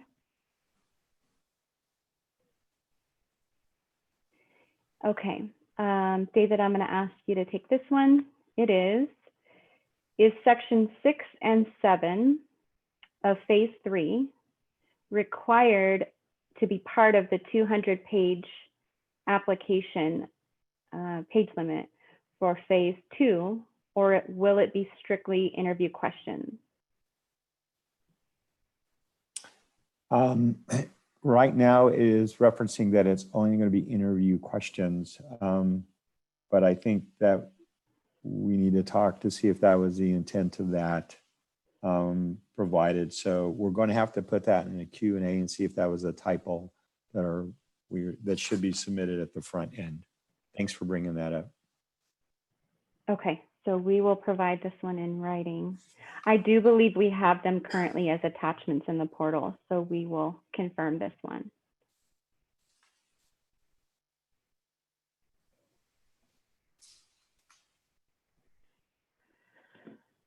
Okay. In the event that we have loan or line of credit commitments from individuals or entities, would bank statements in the name of those individuals or entities, along with a signed letter stating such commitment, be sufficient to show proof of funds? Would such a letter need to be notarized? Would you take this one, David? So the letter itself is, and I think you make a good point, is you're providing supporting statements of that. And so those bank statements that are current and reflects, it needs to show the individual's name or the business or entity's name with that. A notarization of that would help substantiate the validity of that document. So that would be helpful, but I think that's a good starting point that staff can use. If they need to get additional information, they can, but I think that would be suffice. Thank you. The next question is one that we might need to confirm, but I'm going to ask it, and David, let me know what you think. Do you need to have a full-time Cal OSHA employee on staff? If so, is it Cal OSHA 10 or Cal OSHA 30 certification? Yeah, it's referenced in the, FMC 9-3316C as noted on the top of page 3, supplemental application submittal requirements.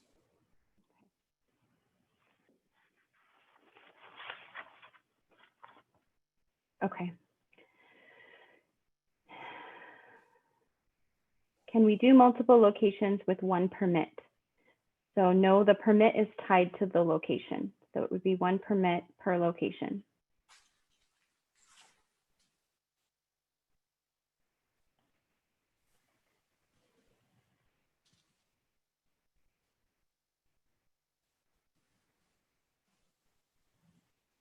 Are operators who were open before the ordinance prohibited from applying?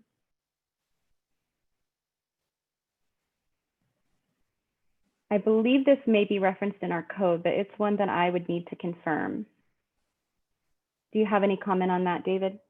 It's been a while since I've looked at it, but I think that if they closed by a certain date when this was adopted, that there may be consideration for that, but I think it needs to be confirmed, but it is what it in the ordinance is specific of who's prohibited.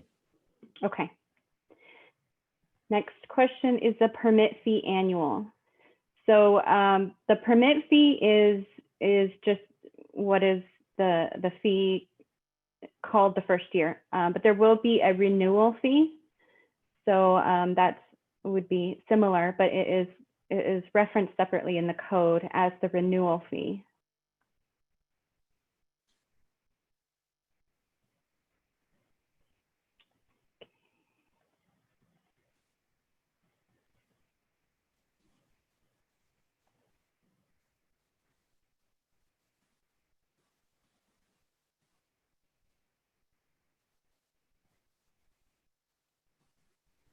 The next question is there a higher score awarded for a lease agreement, letter of intent, or ownership of property?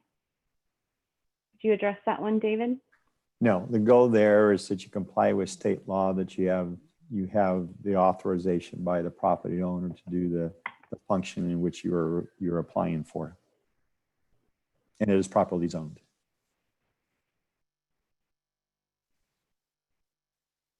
Can you please describe in detail what material needs to be submitted during phase 1, which does not need to be complete until phase 2, 3, etc.?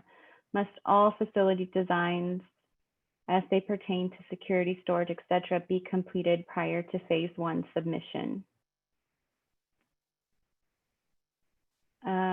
David, would you take this one?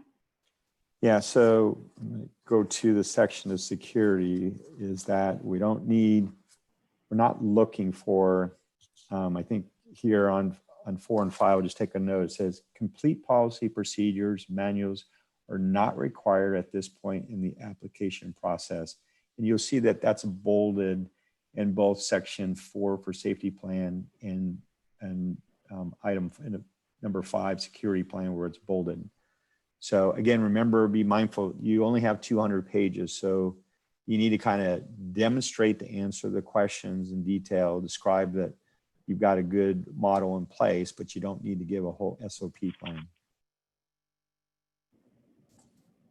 Thank you.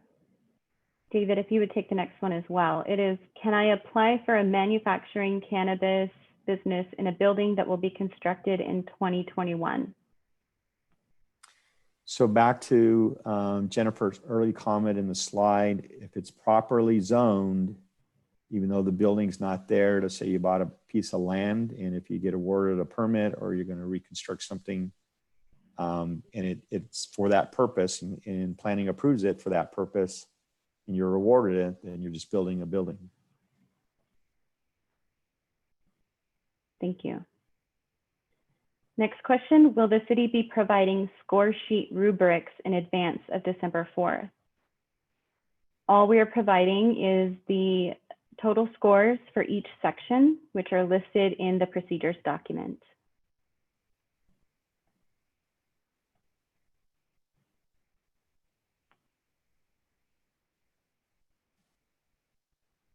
David, if you would address this next one. You mentioned that we can mark some documents confidential. How would you mark them as confidential? By adding a watermark on the PDF? Or is there a specific way to mark them as confidential in the portal? I'll answer the portal piece. I know there's not a way to do it in the portal. Okay. On the document itself, before you PDF it, if it's, you want to watermark it, you want to put it under in the foot and the header or the footer, you know, on there, this document is deemed confidential, reference, just say confidential proprietary, then you can specify that. And if it's in the footer, it won't be count towards your, well, it won't go towards a number, font, or there's not a word count anyway, it's a page count. And it also has to be qualified to be confidential according to the law, right? Right. So kind of what I shared earlier is that things that you might think is sensitive, you can notate as confidential proprietary, but at the end of the day, if you read that section of the government code that we provided you, if the attorneys deem that, even though you can mark every page confidential proprietary, they will make the determination if it meets that requirement and if it will be there. Security plans are obviously clear on that, but the financial or other stuff, they will have to determine if that is deemed. But it would be a red flag for us that you recognize that you were sensitive about that being disclosed.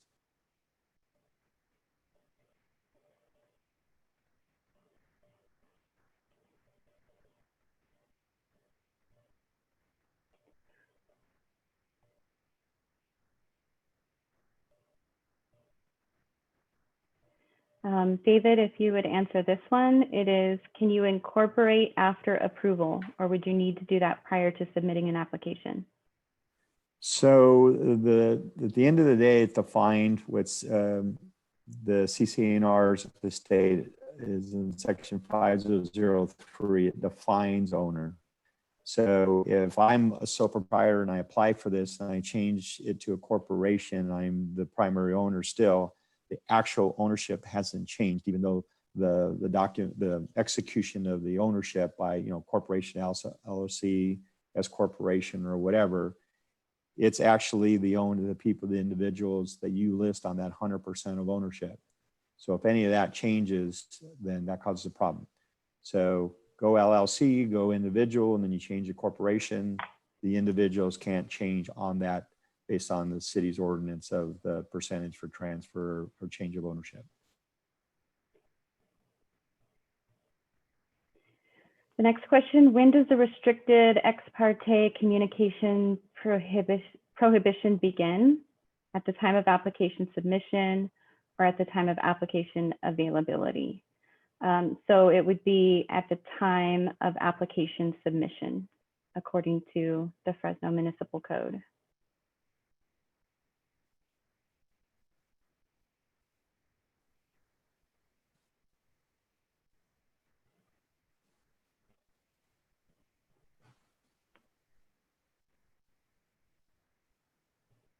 Are there any consultation services I may opt into? The only technical assistance services provided are for social equity applicants. So that information is provided tomorrow. So if you're not a social equity applicant, we do not have, the city does not provide consultation services.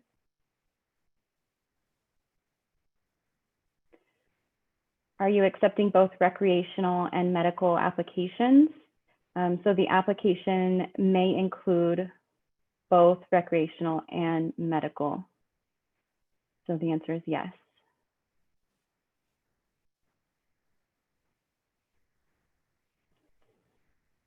Where can I find the zoning application? If you're referencing the zoning inquiry letter, the procedures document describes where to find that. If you're talking about the CUP process, that information, CUPs are done through the planning department, but again, that step should not be started until you receive preliminary approval for a cannabis business permit. So the planning department would not pursue that until preliminary approval has been given. So if that occurs, you will be notified when to start that process.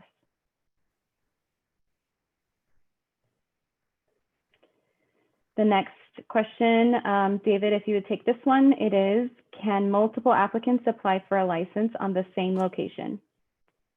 Yes, as mentioned before on the limitation section, applicants possessing an ownership interest of 20% or more in any cannabis business will be limited to submitting a maximum of 3 applications during the current application period. In addition, the city is imposing a limitation on the number of a maximum of 2 per council district.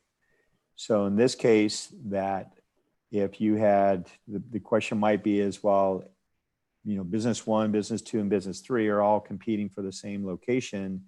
Can the property owner do an LOI on all 3 of them? The answer is yes, but that would restrict, you know, who looking at when it comes to the evaluation and the scoring process, because you're only allowed to have one there because one per property because of the buffer distance between the 800 for retail and 1,000 for non-retail. So there could only be one that's going to end up coming out of that with a potential permit.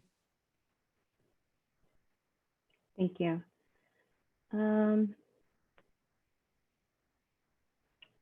The next question is, what resources are the city providing to social equity entrepreneurs to find quality cannabis business partners?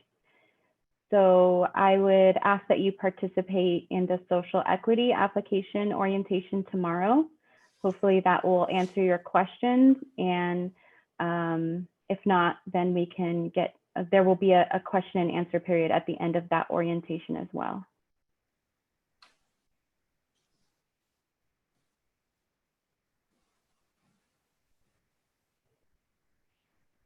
The next question is, if we do not have answers for step 1 through 7, I assume you mean section 1 through 7, can we put in placeholders and come back and answer them in full?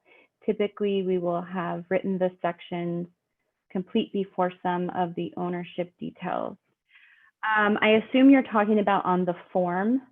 And as Evan noted during his presentation, you can save a draft, so you can come back to that form. If you're talking about the evaluation criteria and the actual sections, those are uploaded as PDF attachments. So as long as you submit it by the due date, then you can take as much time as you need to complete those. There is no advantage to submitting your application sooner rather than later. As long as you submit it by the due date, that is what's required.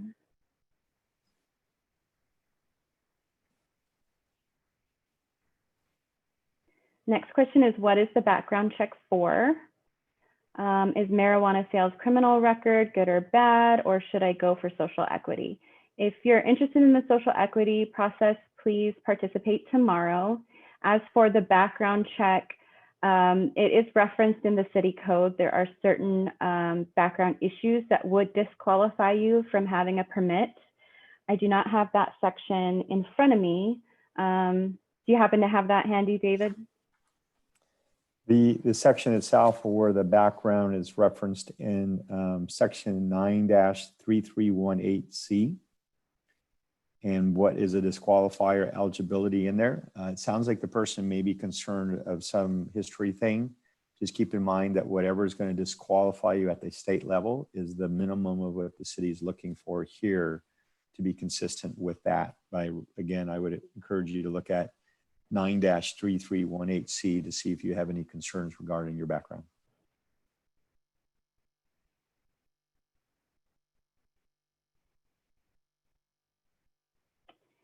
The next question, can you please confirm that the cutoff for ex parte communications is upon filing of the application and not at the time leading up to this point?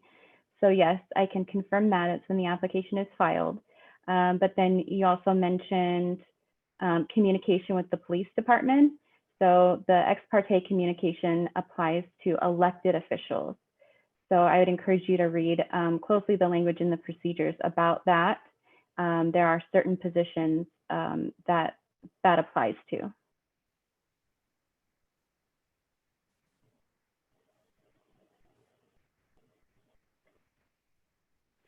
I'm not sure how to answer this next question, David, so I will let you take this one. It is, will a consulting firm also be limited to only 3 total applications submitted for different clients? So this application is the application. So if a consultant is working on behalf of owners, the applicant, who is the owner, is limited to 3. So if the consultant is working for multiple applications, they are not the owner, they are not the one being issued the license. There's procedural things in the portal as far as how to answer questions, but it does not pertain to that. It's the person who's going to be listed on the application, not people that are preparing it.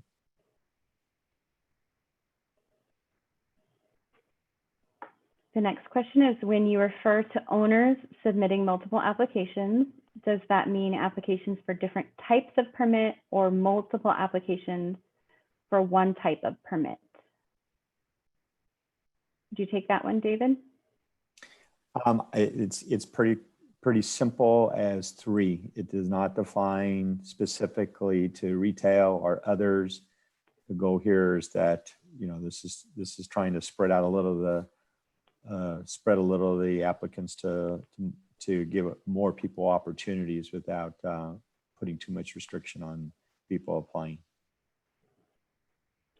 Thank you. Would you also take the next one? It is, will the neighborhood responsibility plan agreement be required to be completed prior to application submission? For example, are you just looking for the draft agreement included in the application, or are you looking for applicants to hire a consultant to perform a physical neighborhood responsibility plan?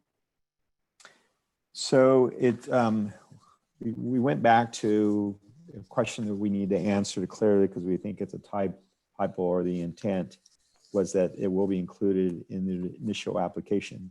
However, it's asking to identify, if we can get to it, I think we're asking to identify an individual that you would play that role.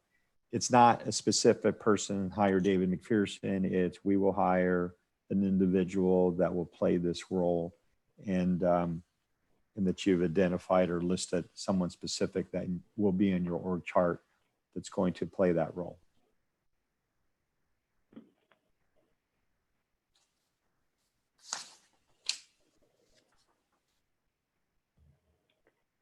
The next question, David, please take this one as well. It is, does the applicant need to show proof of the amount of revenue of operating costs?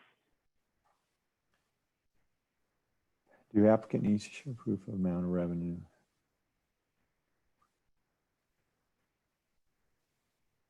So again, it's back to just showing the capital. So you're trying to match in there a little bit, reflecting 1.2 and 1.3 and 1.4 are kind of tied to each other. If you're going to, for example, let's say you're going to tell me you're going to build a type 3 cultivation site that's 35,000 square feet building, even though it's going to be 22,000 square feet of grow, and you're going to do all these things with, have X amount of employees and all the things associated with it. And it's clearly your cost is going to exceed $500,000. Maybe it's $1 million, $1.5 million just on your project, but you only show that you've got $250,000 or $400,000, and you have no plan or design of how you're going to fill that gap and void. You haven't properly demonstrated how your business plan is going to address your capital needs and the revenues associated with it. Thank you. Next question, will contributions to social equity be weighted more heavily dollar for dollar than contributions to other community programs. So for this question, again, I will say that we are only providing, the total score for that section. However, the equity program is a priority. I think that is evident in the application criteria that has been included. So I'll just leave it at that and say the equity program is certainly a priority for the city. And again, what I would like to just share, not specifically that category, but most categories, just keep in mind there's multiple subsections within those categories. So it's critical that you address those, but you determine how you're going to strategically weigh where you want to do with some of the things to where you think you have the best opportunity and approach in your approach. Next question, if the owner doesn't have cannabis experience, would a manager with cannabis experience be okay? David, would you take that one? Yeah, it kind of goes back to the front of your whole team. Obviously you could be someone that's good on the finance side, good with operations of a business and so forth, but you're looking at owner qualifications is in the scoring component. So in the criteria for section 1 in that, looking at that, your resumes are for the owners. It's great that you demonstrate your team, because that's good when you look at your other categories and how you propose things. But I think the question was asked earlier is, what are you looking for? You want a well-balanced team. And so that team of the owners need to be there, but having your managers obviously strengthens it, but you're really looking for that balance in the ownership. Thank you. The next question is, how do we confirm a property if the map is just a helpful tool? So a few things. The confirmation is really built into the code and the requirements. So the CUP process done, after preliminary approval is part of that. But also in the code is the notification to the property owners within 1,000 feet of the proposed location. So at the front end, we encourage the applicant to just verify, are you in the right zone according to the zones that are listed in the ordinance, Article 33, for the type of facility that you want to have. So if you're in the right zone, and then do your best to check with, if it's retail, 800 feet, if it's another type of facility, 1,000 feet, all of the properties in that area around your proposed location to try to identify if there could be sensitive use. So the map is the helpful tool to show you the properties we've been able to identify, but in the code, that's why there is also that notification to the all property owners within 1,000 feet, because even if maybe the map hasn't identified one of the sensitive use and you didn't identify it, ultimately when that notification goes out, if there is a sensitive use in that area, it will be known at that point. So hopefully that provides more clarification. And Jennifer, again, as a reminder to everyone, the emphasis here to any flaw in that process is that you need to get a zoning inquiry letter. The intent of that is that they can do that deep dive to address all those things that Jennifer just went over, to just validate that you don't get, invest a lot of time and expense of this and get disqualified because you're 700 feet away from something when you have to be 800. But what she shared with you is a good preliminary, so you're not wasting time on certain properties, because every time you put in for a ZL fee, it's going to charge you $522. So do your due diligence on your own, and then when you kind of think you're good enough, that's when you go and get your zoning inquiry letter so that they can validate that, so that you don't have any concern of property. And even after the zoning inquiry letter, that's when the notification to the property owners will happen. So it's possible we could identify a sensitive use through that process. And then of course, the CUP process, you'll still need approval, one of the final approvals for that as well. Next question, where does it show the font and page limitations? So the page limitations are referenced in the document. David, do you recall the exact section where I believe it's in the evaluation, or maybe phase 2 when it discusses phase 2. As far as the font, that is just in this PowerPoint. We'll make it part of the frequently asked questions. It's not in the procedures document, but we're suggesting that just to make sure that, like I mentioned, our reviewers can review it easily. If it's too small or if it's in, a strange font that's hard to read, we don't want that to hinder the review in any way. So it is in this PowerPoint. Next question. Do applications need to be redacted of names of owners, business names, or brand names? I assume you're talking about other businesses that maybe you intend to partner with.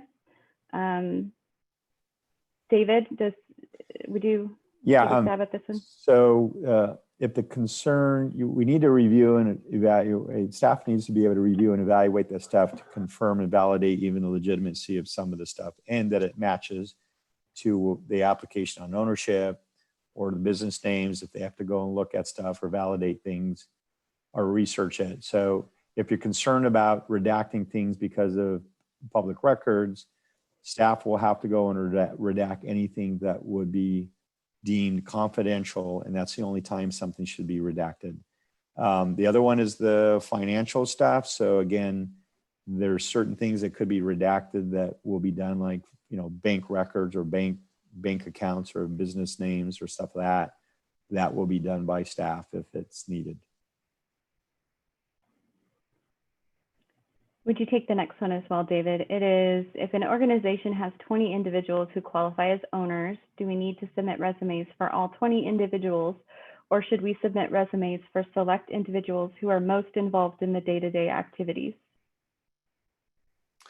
So obviously this is a big organization that may have that. So you need to list everyone that is going to include up to 100% on the form. If there's 20, if you have some that are less than, I believe we put 20%. So if we're wanting to at least validate the 20% on the resumes, anyone that has 20% or more should on the resume process. But on the application itself, you're going to need at least 100% of that if you've got 20 people, unfortunately.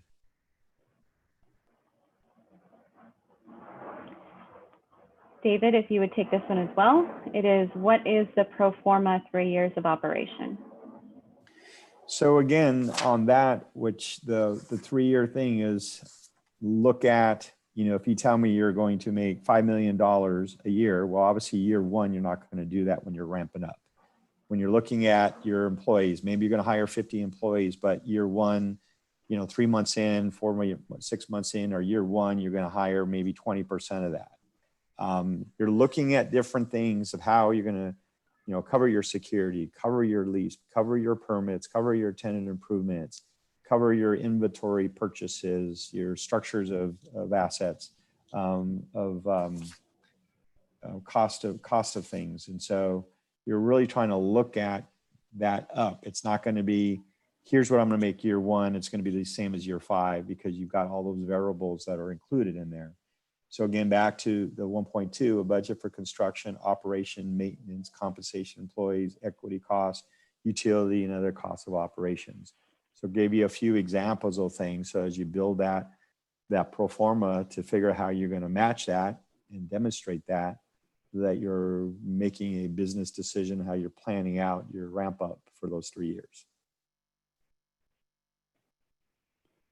David, if you would take the next one as well. It is, why was the decision made to not allow applicants to apply for the regular permit and also a social equity one?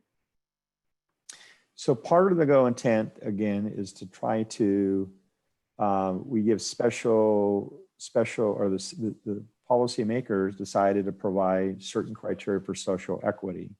So the intent there is that they're going to get those benefits and given a different opportunity because they are not required to do same things with backgrounds, meet certain requirements, get assistance, and so forth. So that was just direction given to us by the policy folks in administration of just trying to make that equitable and not try to have them overlap. and take advantage of the other process.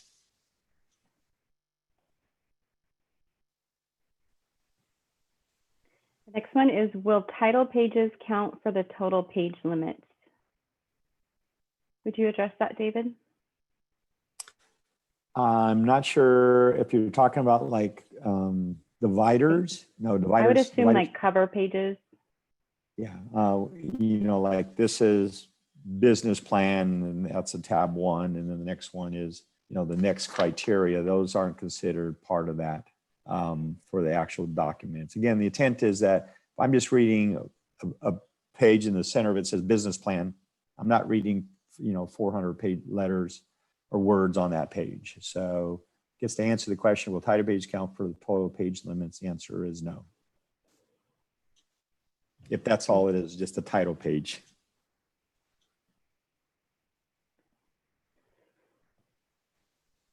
The next question is, how many staff members will be scoring the applications, and will they be vetted to assure that they are not part of any applications?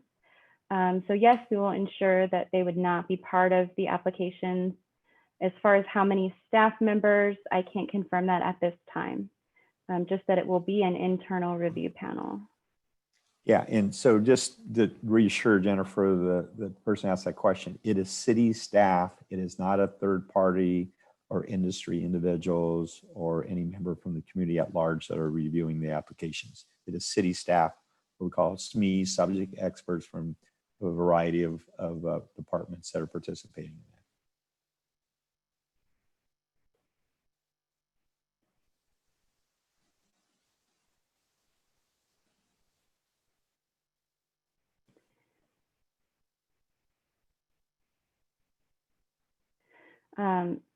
So this is a little bit of a long question. If our application makes it past round 1 and scores above 80%, however, there are top applicants who the city selects instead, how does the next round work? Will my original unused down payment be refunded, and would we be eligible to reapply? Would we have to start all over? This is specifically for retail. So as far as the refund, you would be refunded for the parts of the application process you did not participate in. So let's see, if you make it past round 1. Round 1 is just eligibility, so I'm going to assume you meant round 2. So in your example, you did not make it to the phase 3 interview. That would mean that the phase 3 and phase 4 part of the application fee would be reimbursed. Would you be eligible to reapply? If the city opens another application window in the future, you would be eligible to reapply. It would be a new application. So you asked if you'd have to start all over. As far as like the app submitting the application electronically, if it was a new application window, yes. Okay, I think I answered all those questions.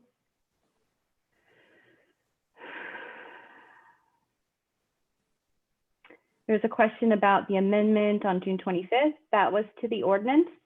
You can find that information on the city council page. Go to that city council meeting under agendas, and the information is there. I'm going to go ahead and ask this question, David, and if you know what if it's referencing, has an acronym that I'm not sure about. Are there any points of preference for MBE, WBE? I don't know specifically on that, but I don't think we do that. I think it's only a local preference. So if it's women-based enterprises, there's nothing specifically that does that. It's only the local preference that has some consideration. From the ordinance as well as the application procedure guidelines, neither one of them reference minority or women-owned businesses. It's all about local preference and then social equity. Thank you for clarifying those acronyms for me.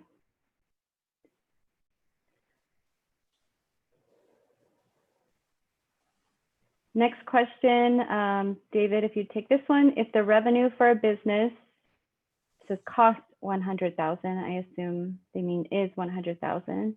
Does the applicant need to show proof of statement of account showing that they have operating costs on hand? So the answer would be yes, if that is what you're showing. But keep in mind is that if that's the example you're giving and the model of the cost to do that needs to reflect a reasonableness that that is going to be sustainable, it could impact you if you cannot demonstrate that. For example, if your lease is $25,000 a month on a property and you go 12 months, you do the math, you don't have enough to even pay your lease for your rent, let alone for anything else. So $100,000 would demonstrate that it's off. It's not sustainable. Would you take the next one as well? It is, how would an application be scored if we are thinking of possibly leasing an empty lot that is located in a correctly zoned parcel? If there is no negative scoring to be concerned about, what information would be needed to satisfy building requirements, being that there needs to be a build out?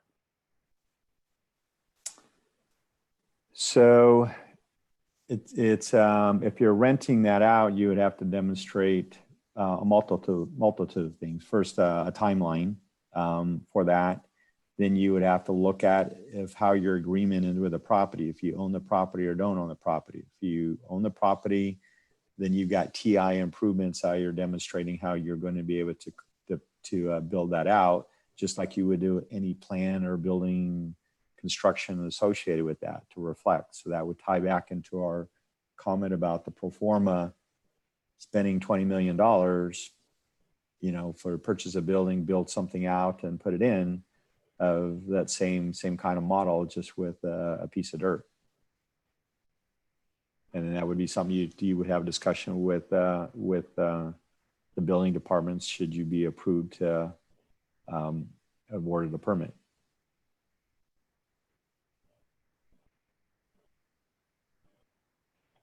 Thank you.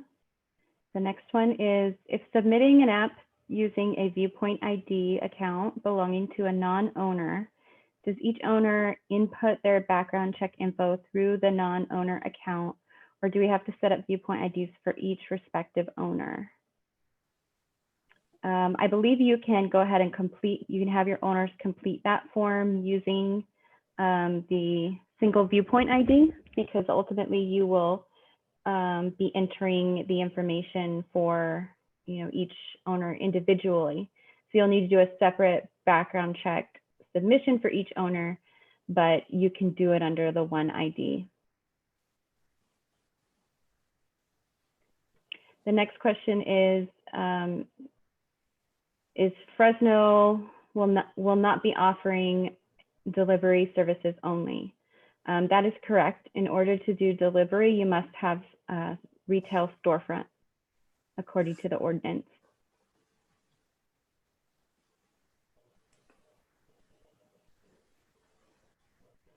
The question is, can we do a cultivation permit now and distribution and manufacturing permits later? Currently, this application process and window is the only one the city has planned. So, I think that's your decision. If you want to do manufacturing and distribution later, it's going to be, depending on if there are permits available and if we open another application window in the future. And I cannot say that for certain or when it would be.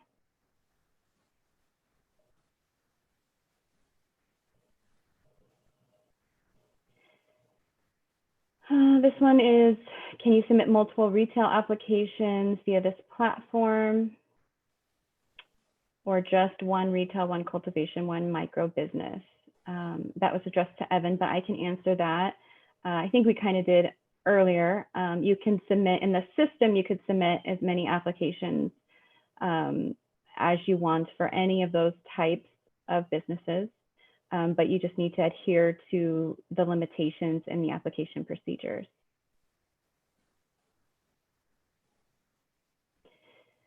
Will the social equity and standard application be applicable to manufacturing, cultivation, distribution?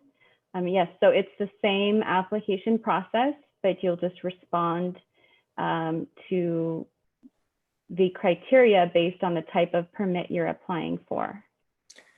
Jennifer, just to clarify your comment there, it's the same requirements for the types of permits, but not the same process. Process will be defined differently for SEs tomorrow. Right, yes, thank you for clarifying that. By process, I was referring to like the application portal and how you do that. But you're right, that's a good clarification. Thank you. For the 16 licenses, how many will be divided and given to distribution manufacturing lab? So we do not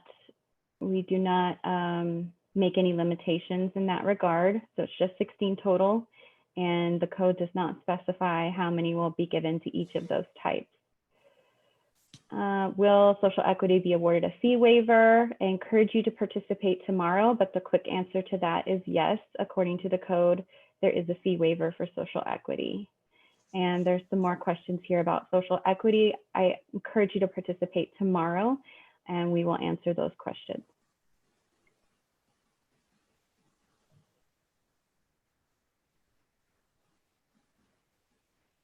The next question, whoever we list as the primary contact, will that be who receives all notifications regarding the application updates? Evan, are you still on the line? I'm here. I need help answering this question because I know we do ask the applicants to name a primary contact, but as far as notifications about the application, I know that they go through the system. So do those notifications go to the primary contact, or does it go to the Viewpoint ID email? All notifications will be sent to whoever the applicant is who sets up the Viewpoint ID. Okay, so it'll go to the Viewpoint ID. So if you list somebody else as your primary contact, they would not necessarily receive the document notifications in the system. It'll go to whoever set up the ID. Thank you.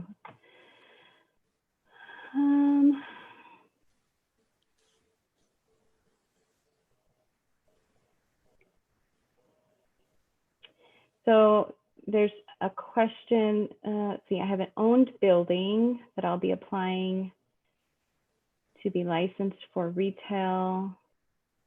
It is vacant. Am I eligible for maximum local preference points? So the local preference has to do with your ownership as referenced earlier. So the maximum local preference points, if your ownership, at least 51% meets that, that is how you achieve the maximum points.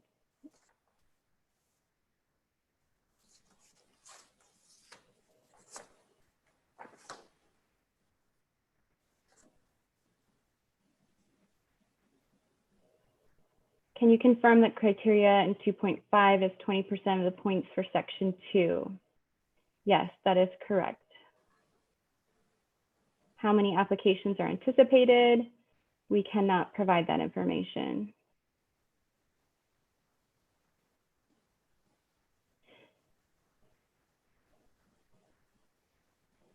The webinar suggesting starting the process was from 2/12 from the city of Fresno. February 12th, 2020. I'm not sure about that. I came on with the city in April, so I'm not sure which webinar you're referencing, but hopefully we've answered your question.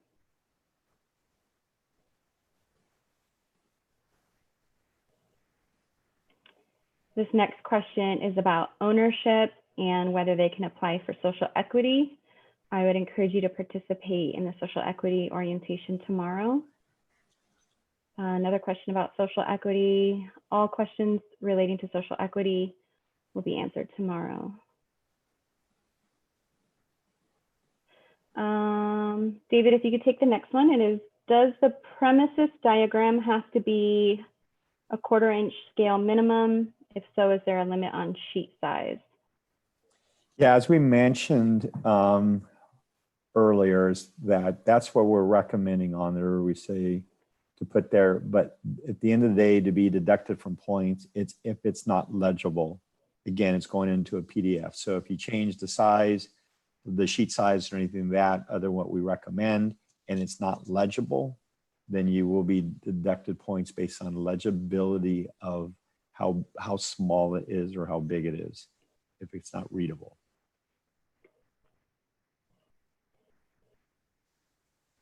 Next question is if I want to apply for a retail license plus a micro business license that includes manufacturing, cultivation, distribution, how would I do that? The added 3 license types put me over the allowable limit of 3. So you would have to apply for retail separately. They cannot be included in micro business because of the differences in zoning. So you'd submit an application for your retail site, and then you'd submit a separate application for your micro business site. So Jennifer, I think the question there is, just to clear there, is at this point, because microbusiness had to be approved, is I think the gentleman or individual, for the gentleman, remember who the name was, is saying that gets me at 4 permits, not 3.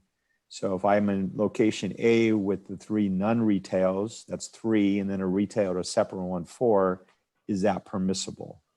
And earlier we said that you can't do more than 3. So would that be defined as 1 permit for the purpose of a micro business with their intent? Or would that be technically 4 permits? So I think it would be 2 permits. It would be 1 for the retail and then 1 permit for micro business, which includes manufacturing, distribution, cultivation. Okay, and I think that's what they were trying to get at there. So we probably should put that in Q&A for clarity. Okay.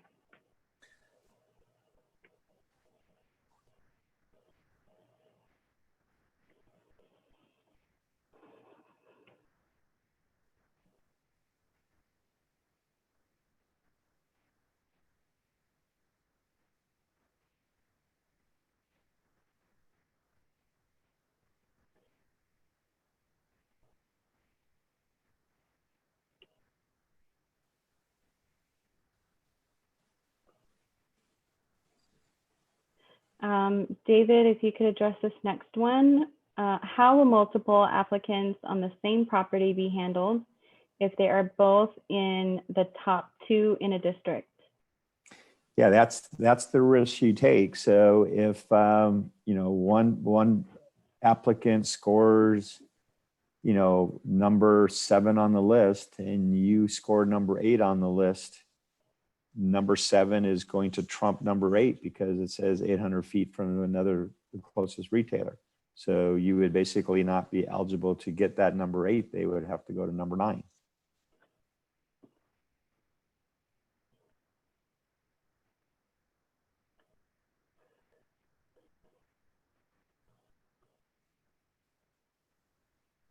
The next question is, will applications not awarded an initial permit be kept on file as a backup in case awarded businesses shut down? So that is not something we can answer right now, but it will be clarified in the future.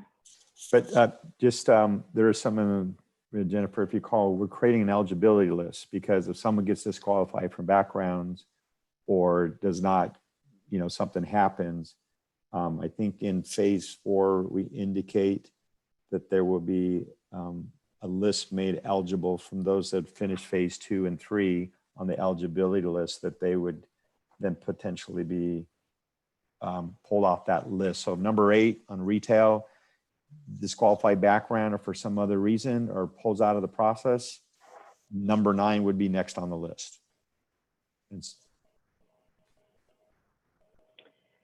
Right. So that's during the application process. And I think his specific question was, you know, later on if a business shuts down. So that's something we can clarify in the future. Oh, okay.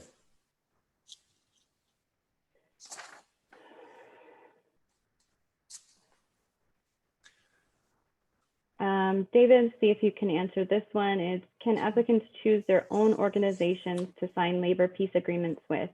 Sections 2.7. Yeah, it just the ordinance just says that you have to have a peace agreement. It doesn't say what organization it's with. You just need to verify and meet the requirement for that. So we encourage you to read the specific section on that and how it's worded to make sure that you're responding to it accordingly to the ordinance.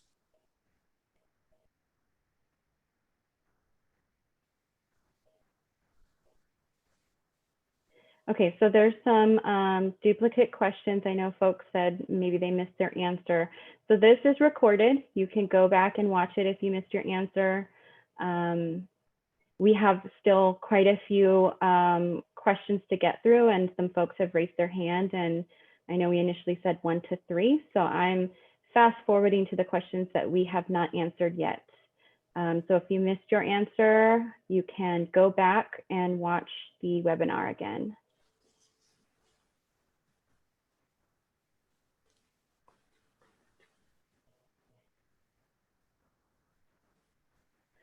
Will an escrow contract change of ownership document be okay for proof of ownership? Would you take that one, David? Yeah, that would be an acceptable document if it's notarized to sufficiently show that it actually is in that process.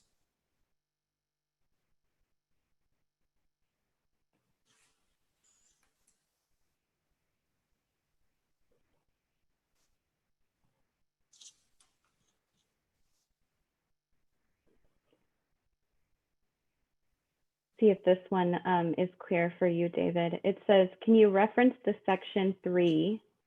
Oh, can you reference the section 3 point, I think she's asking which criteria in section 3 that indicates an actual person or consultant responsible for the neighborhood compatibility plan. Yeah, so it's 3.2 just says, describe how the business will be managed to avoid becoming a nuisance. So it's not a, again, I think I was trying to clarify, you don't have to hire someone specific, but in your org chart, you would show that here's our management team. We've got this person dedicated to being the primary to do the training, respond to complaints and things of that nature. Could be one of the owners. That's how you structure your business plan, your business team to determine who's going to respond to these issues in section 3.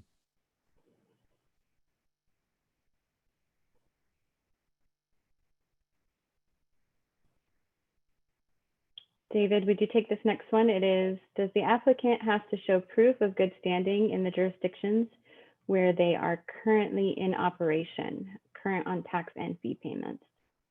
So there's a question on that on the application. So just respond to the question that's in there and any documentation to substantiate that.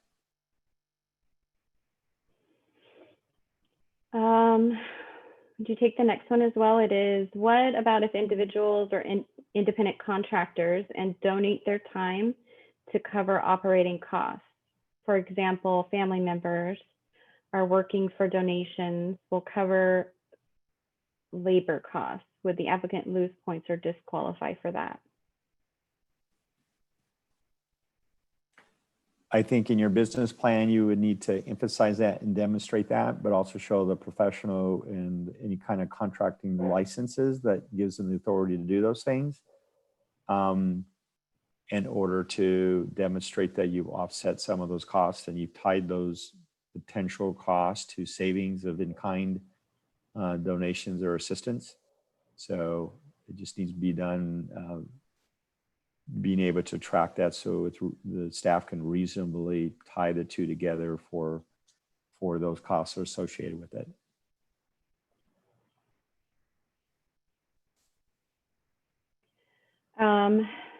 David, would you take this one? It is, in a parcel of land, does each cannabis building need to be 1,000 feet apart? Yeah, so the ordinance talks about premise, and our state requirements is premise or the licensee. So if 1,000 feet is for non-retail, correct, Jennifer? Is only for land. Does each cannabis building need to be 1,000 feet apart?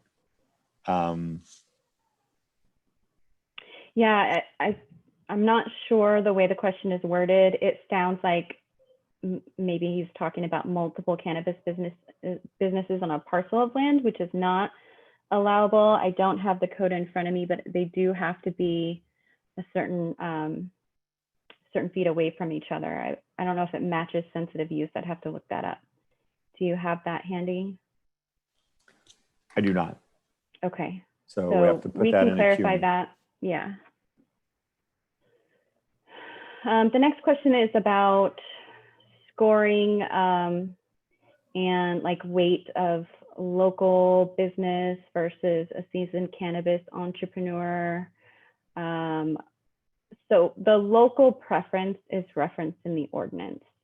And as far as the weight of these different categories, the information we provided on local preference gives you that information.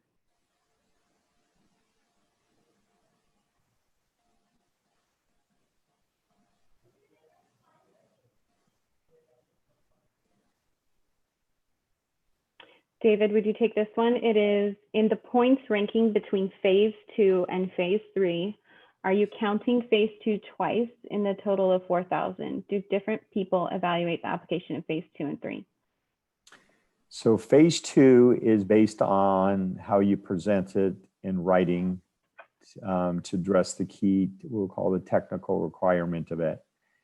Phase 3 is you demonstrating your understanding and knowledge to staff, like doing a job interview. You can provide a resume, but then you go interview and you just don't demonstrate that what you put on in paper is consistent with your interview or your capability or your understanding of what is being asked. So 2 different ways of how it's being looked at. Regarding the staff, that has not been determined yet of who the staff are specifically for both areas. The administration is in the process of evaluating that, if it's going to be the same or separate.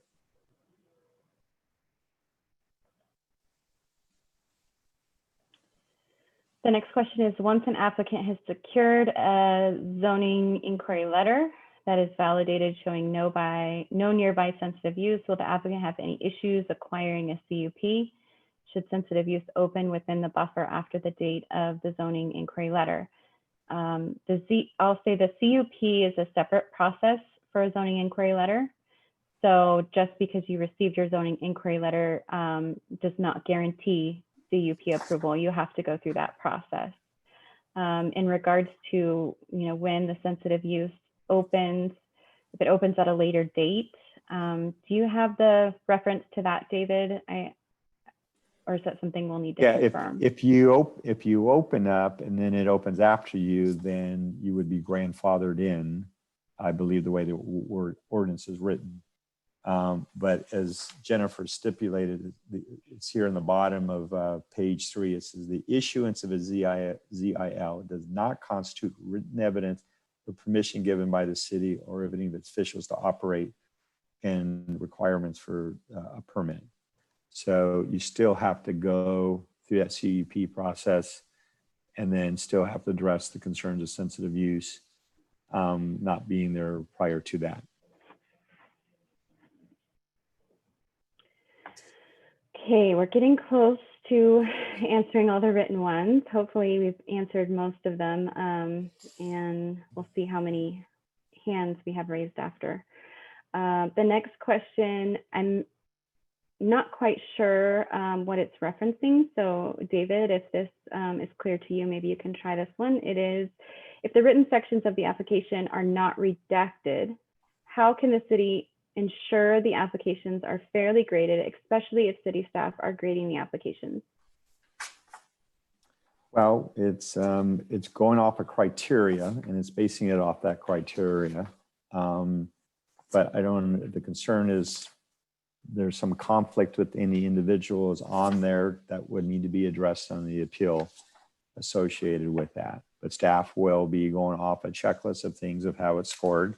You see the high level scoring, and then there will be subcategories in there, and you would have to address on the appeal. Regarding redacted information on there, again, the importance that they look at the owner qualifications, and that's about the only thing that I would see that someone would be sensitive based on the way the question is worded. But that is how it would be approached in the appeal process.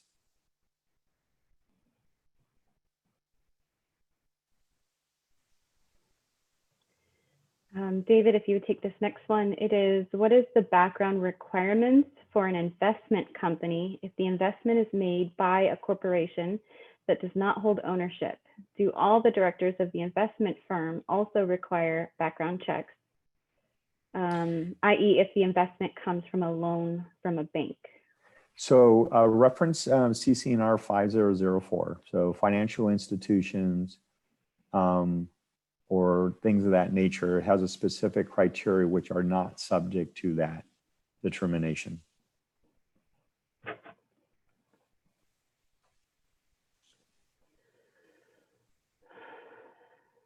The next question is, will the city begin reviewing applications for phase 1 prior to the deadline? I don't have an answer for that at this time. I would answer the question as a no in behalf of staff for 2 reasons. Should you pull out of the process at which not to pay, because if they accept it and review it, then you can't go back and ask for a refund. And secondly, if you made an error and you caught it, say you turned in 3 days before deadline, you found some corrections, you wanted to do it, it needs to give you the opportunity to correct or mediate any issues. So I'm going to answer on behalf of staff that that will be a no. Thank you. David, we'll see if you can answer this next one, or it might be a question for planning department. The question is, can an employee live on the premises of a retail or manufacturing cannabis business if the property is zoned as mixed use? The answer is no when using the term premise, because premise means that it's the business in which is limited access for the business purposes. If you're talking about on the same property, the land use is, if there's nothing that provides, the property doesn't have a buffer sensitivity use that it's approved for this purpose. For example, let's say the business was a retailer at the bottom floor and there was a condo or a apartment above it, and it's eligible, but it cannot be in the premise of the licensed business itself. It could be on the same property. Thank you. The next question, if a property meets all of the requirements except for zoning and is outside of the sensitive use buffers, can I submit a zoning variance on that property? If so, what is the process? The zones are indicated in the ordinance, Article 33. As far as a zoning variance and that process, you'd have to contact the Planning and Development Department about that.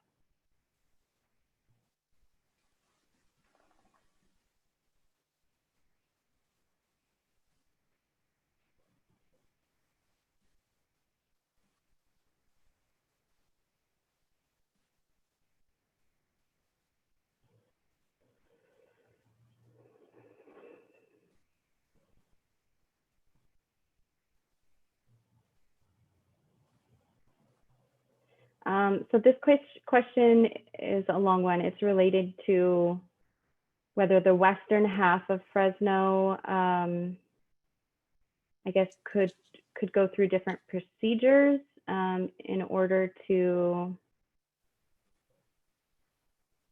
limit the type of companies that could receive permits. So the process is the same for all council districts in the city. So that it would not be different for those council districts.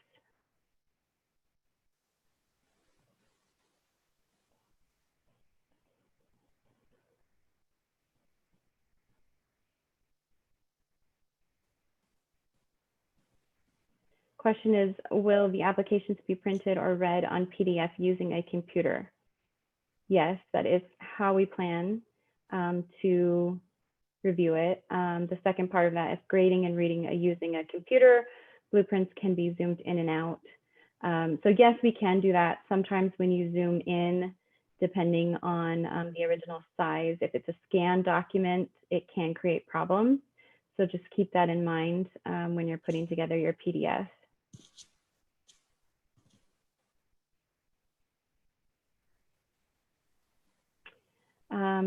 David, if you could take this one, it is regarding the floor plan submittal for a retail site. Do you want the floor plan for how it is laid out now and the floor plan after the TI work? So we want the floor plan as you perceive it to be for your business. So, you know, if it's got pillars in it now and you're going to tear out walls or reshape it, that's not what we want to see. We want to see the floor plan that you are going to hand to planning and say, here's what I need to make TI improvements for to make the business that I'm looking at how you want it. So we want to see it where the TI work is done, or how when you cut the ribbon, that's what we want to see as your proposal. David, the next question asks to provide more description about a waste management plan. Is there anything that you'd like to add to that criteria to help people Well, understand? depending on the business that you are opening, there's best practices for waste management plans as far as what it is. So obviously what's going to be for retail versus a cultivation site's different. I think it's important you to understand what that is, look at what state law is, and what kind of requirements or best practices that are out there for that type of business. And we would just defer you to that. You need to do the research on it.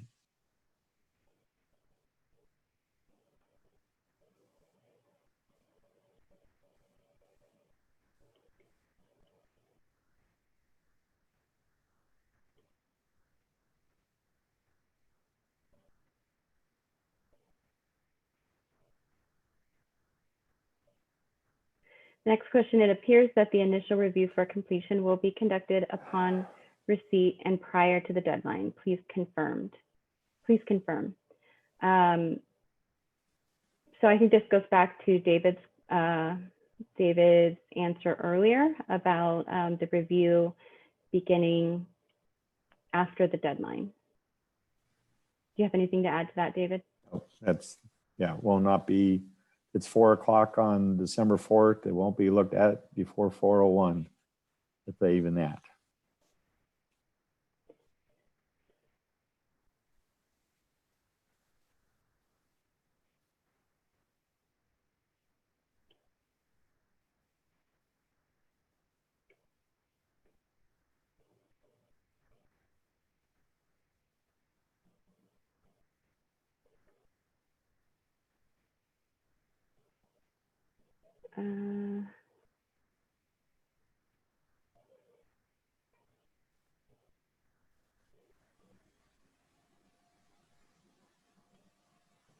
Will the City of Fresno disclose or notify prospective CCB applicants of the number of zoning letters received or issued per City Council district?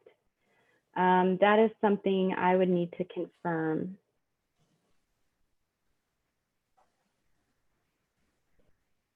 So I can't answer that one right now, but we can answer it in our frequently asked questions.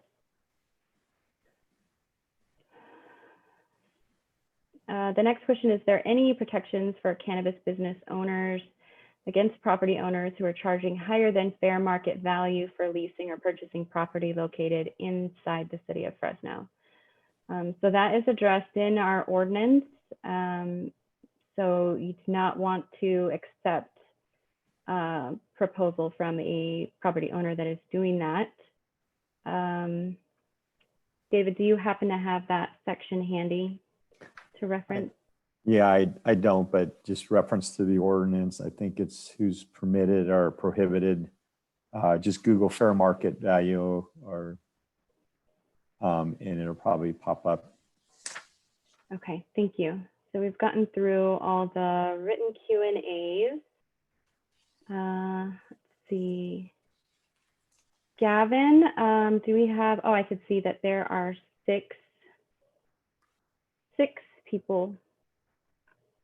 Well, it shows six. Jennifer, if you want to handle them, the way you allow them to speak is you go and hover over them and click more, and then, you hover over them and click allow to talk.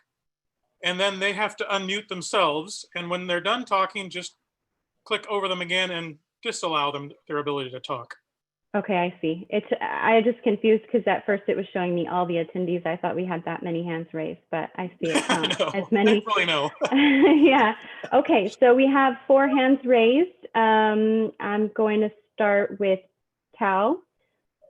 So Tal, are you? You should be unmuted now. Or let me see. They actually have to unmute themselves. Oh, okay. So I say ask to unmute. Yes, and if they ignore it for a couple of minutes, you just remove their ability and go to the next one, I would suggest.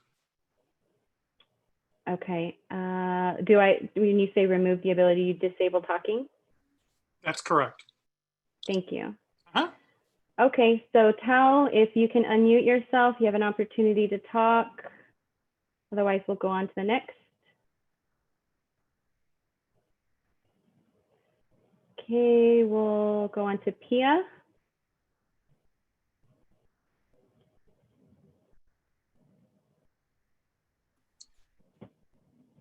Pia, are you there? You have a question?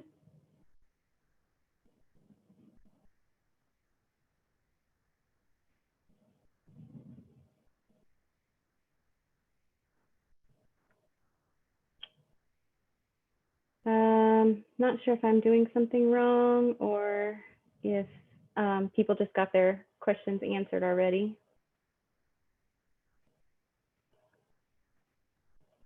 William, do you still have a question? I was curious what the date was for operators pre-existing the ordinance to close. Oh yeah, that was asked earlier, William. That's something we'll need to check on and confirm. We don't have that handy right now. It is referenced in the ordinance, so we'll make sure to include that in our FAQ.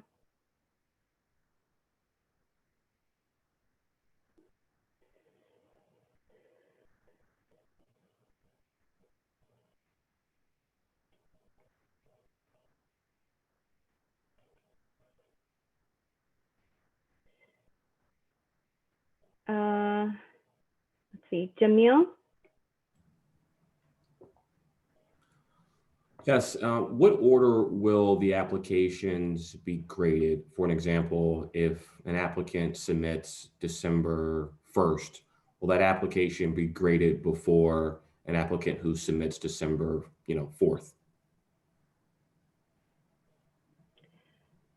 David, would you have a response to that? David, you're muted.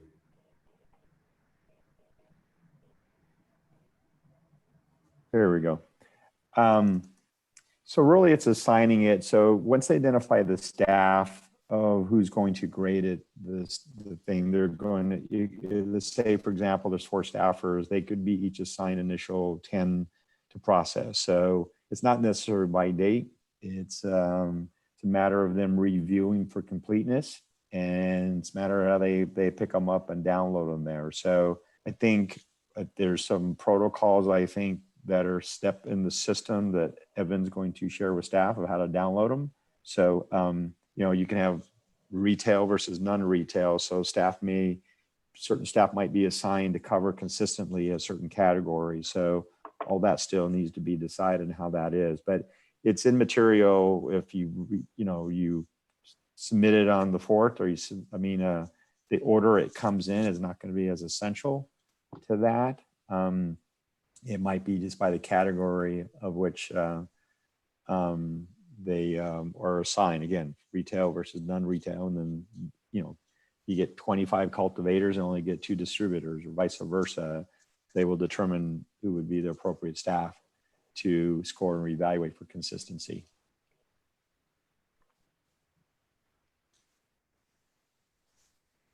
Thank you. Christopher Bloom. You still have a question? Yeah, I was the one that asked the question about the zoning variance. And I guess at the heart of my question was, if I submit an application and, the property, like I said, doesn't zone but meets all the other requirements, and submit a zoning variance with the application, can it still go through the process? Like, it won't be disqualified because technically it doesn't zone it phase one, but if the project is approved and the zoning variance goes through, it would meet all criteria.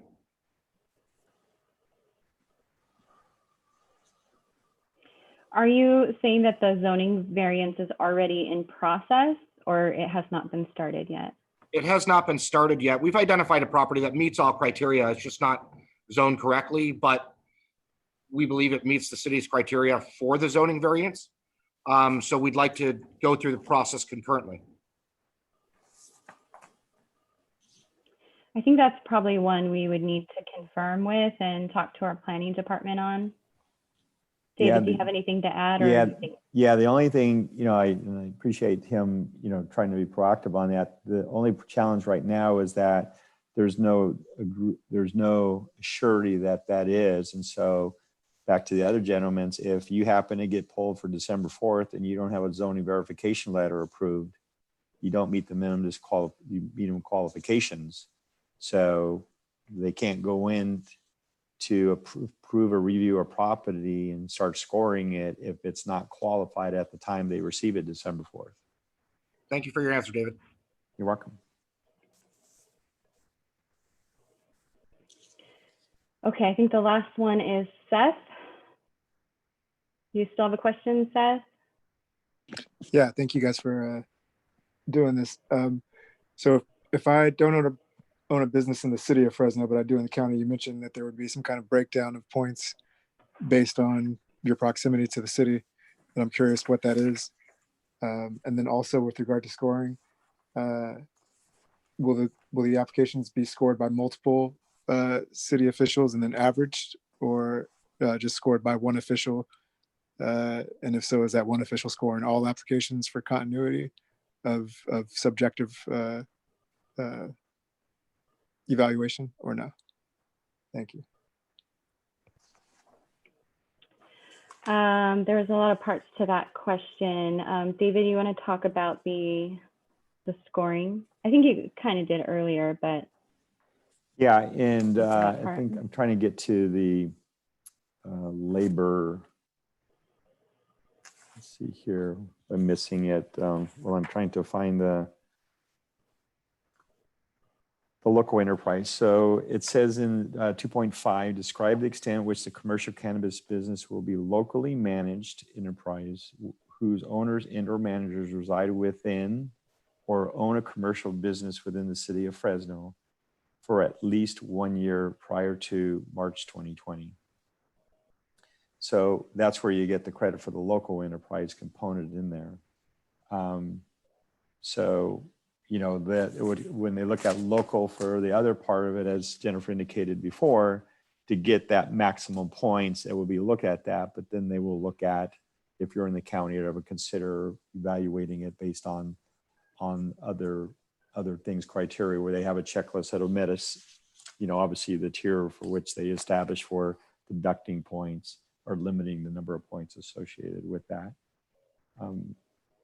What was the second part of the question, though? I know that was part of.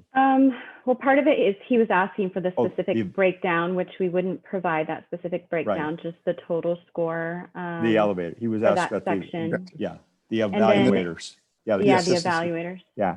So the goal of the administration has and always has been to identify individuals that they are going to designate, and based on the number of applications, they've got a range of folks that they've got planned for this, and based on the number of permits where they will dedicate to get this.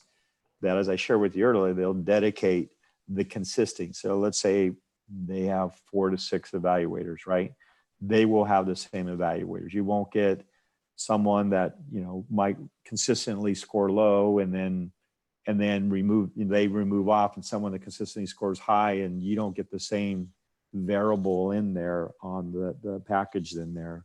So there will be that continuity in there, unless there's some unforeseen circumstance of an individual that something happens to them.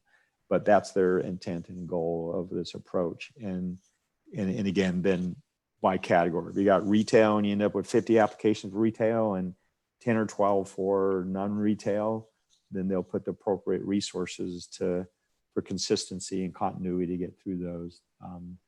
to score it the same way. And they will be creating a criteria rubric that will be consistently scored no matter who does it on that evaluation in there. And then there will be some oversight to that on some consensus to evaluate for the integrity, to make sure there's no calculation error or scoring or something in there just for internal control purposes. Great, thank you.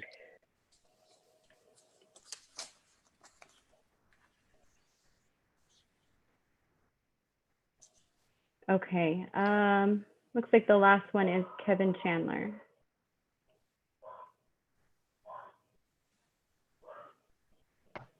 Hi, Jennifer. Hi. Hi. So I asked a question earlier about a property that I own that I'm going to be trying to get permitted for retail. So I don't live in the city. I live in Clovis, and I don't own a commercial business in the city, but the building is in the district. Obviously, it's in the city of Fresno. Am I still able to capture that 20% of the local enterprise if I own the building, if I've owned it since a year prior to March 2nd, 2020? And I'm also going to be applying as a majority shareholder in the company.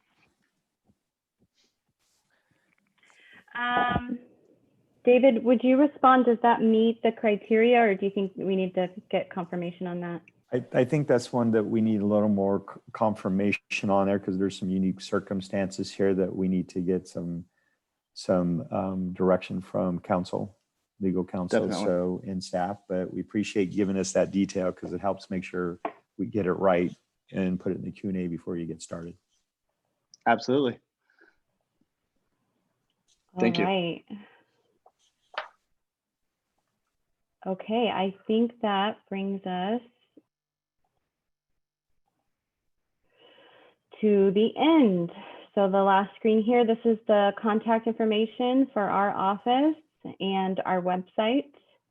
And I want to thank everybody for participating and all of your questions. It's going to take us a little while to get our FAQ document up, but we will get this webinar posted as soon as possible, so that if you need to go back and listen to anything again, you'll have the ability to do that. So thank you, everybody. That concludes our presentation.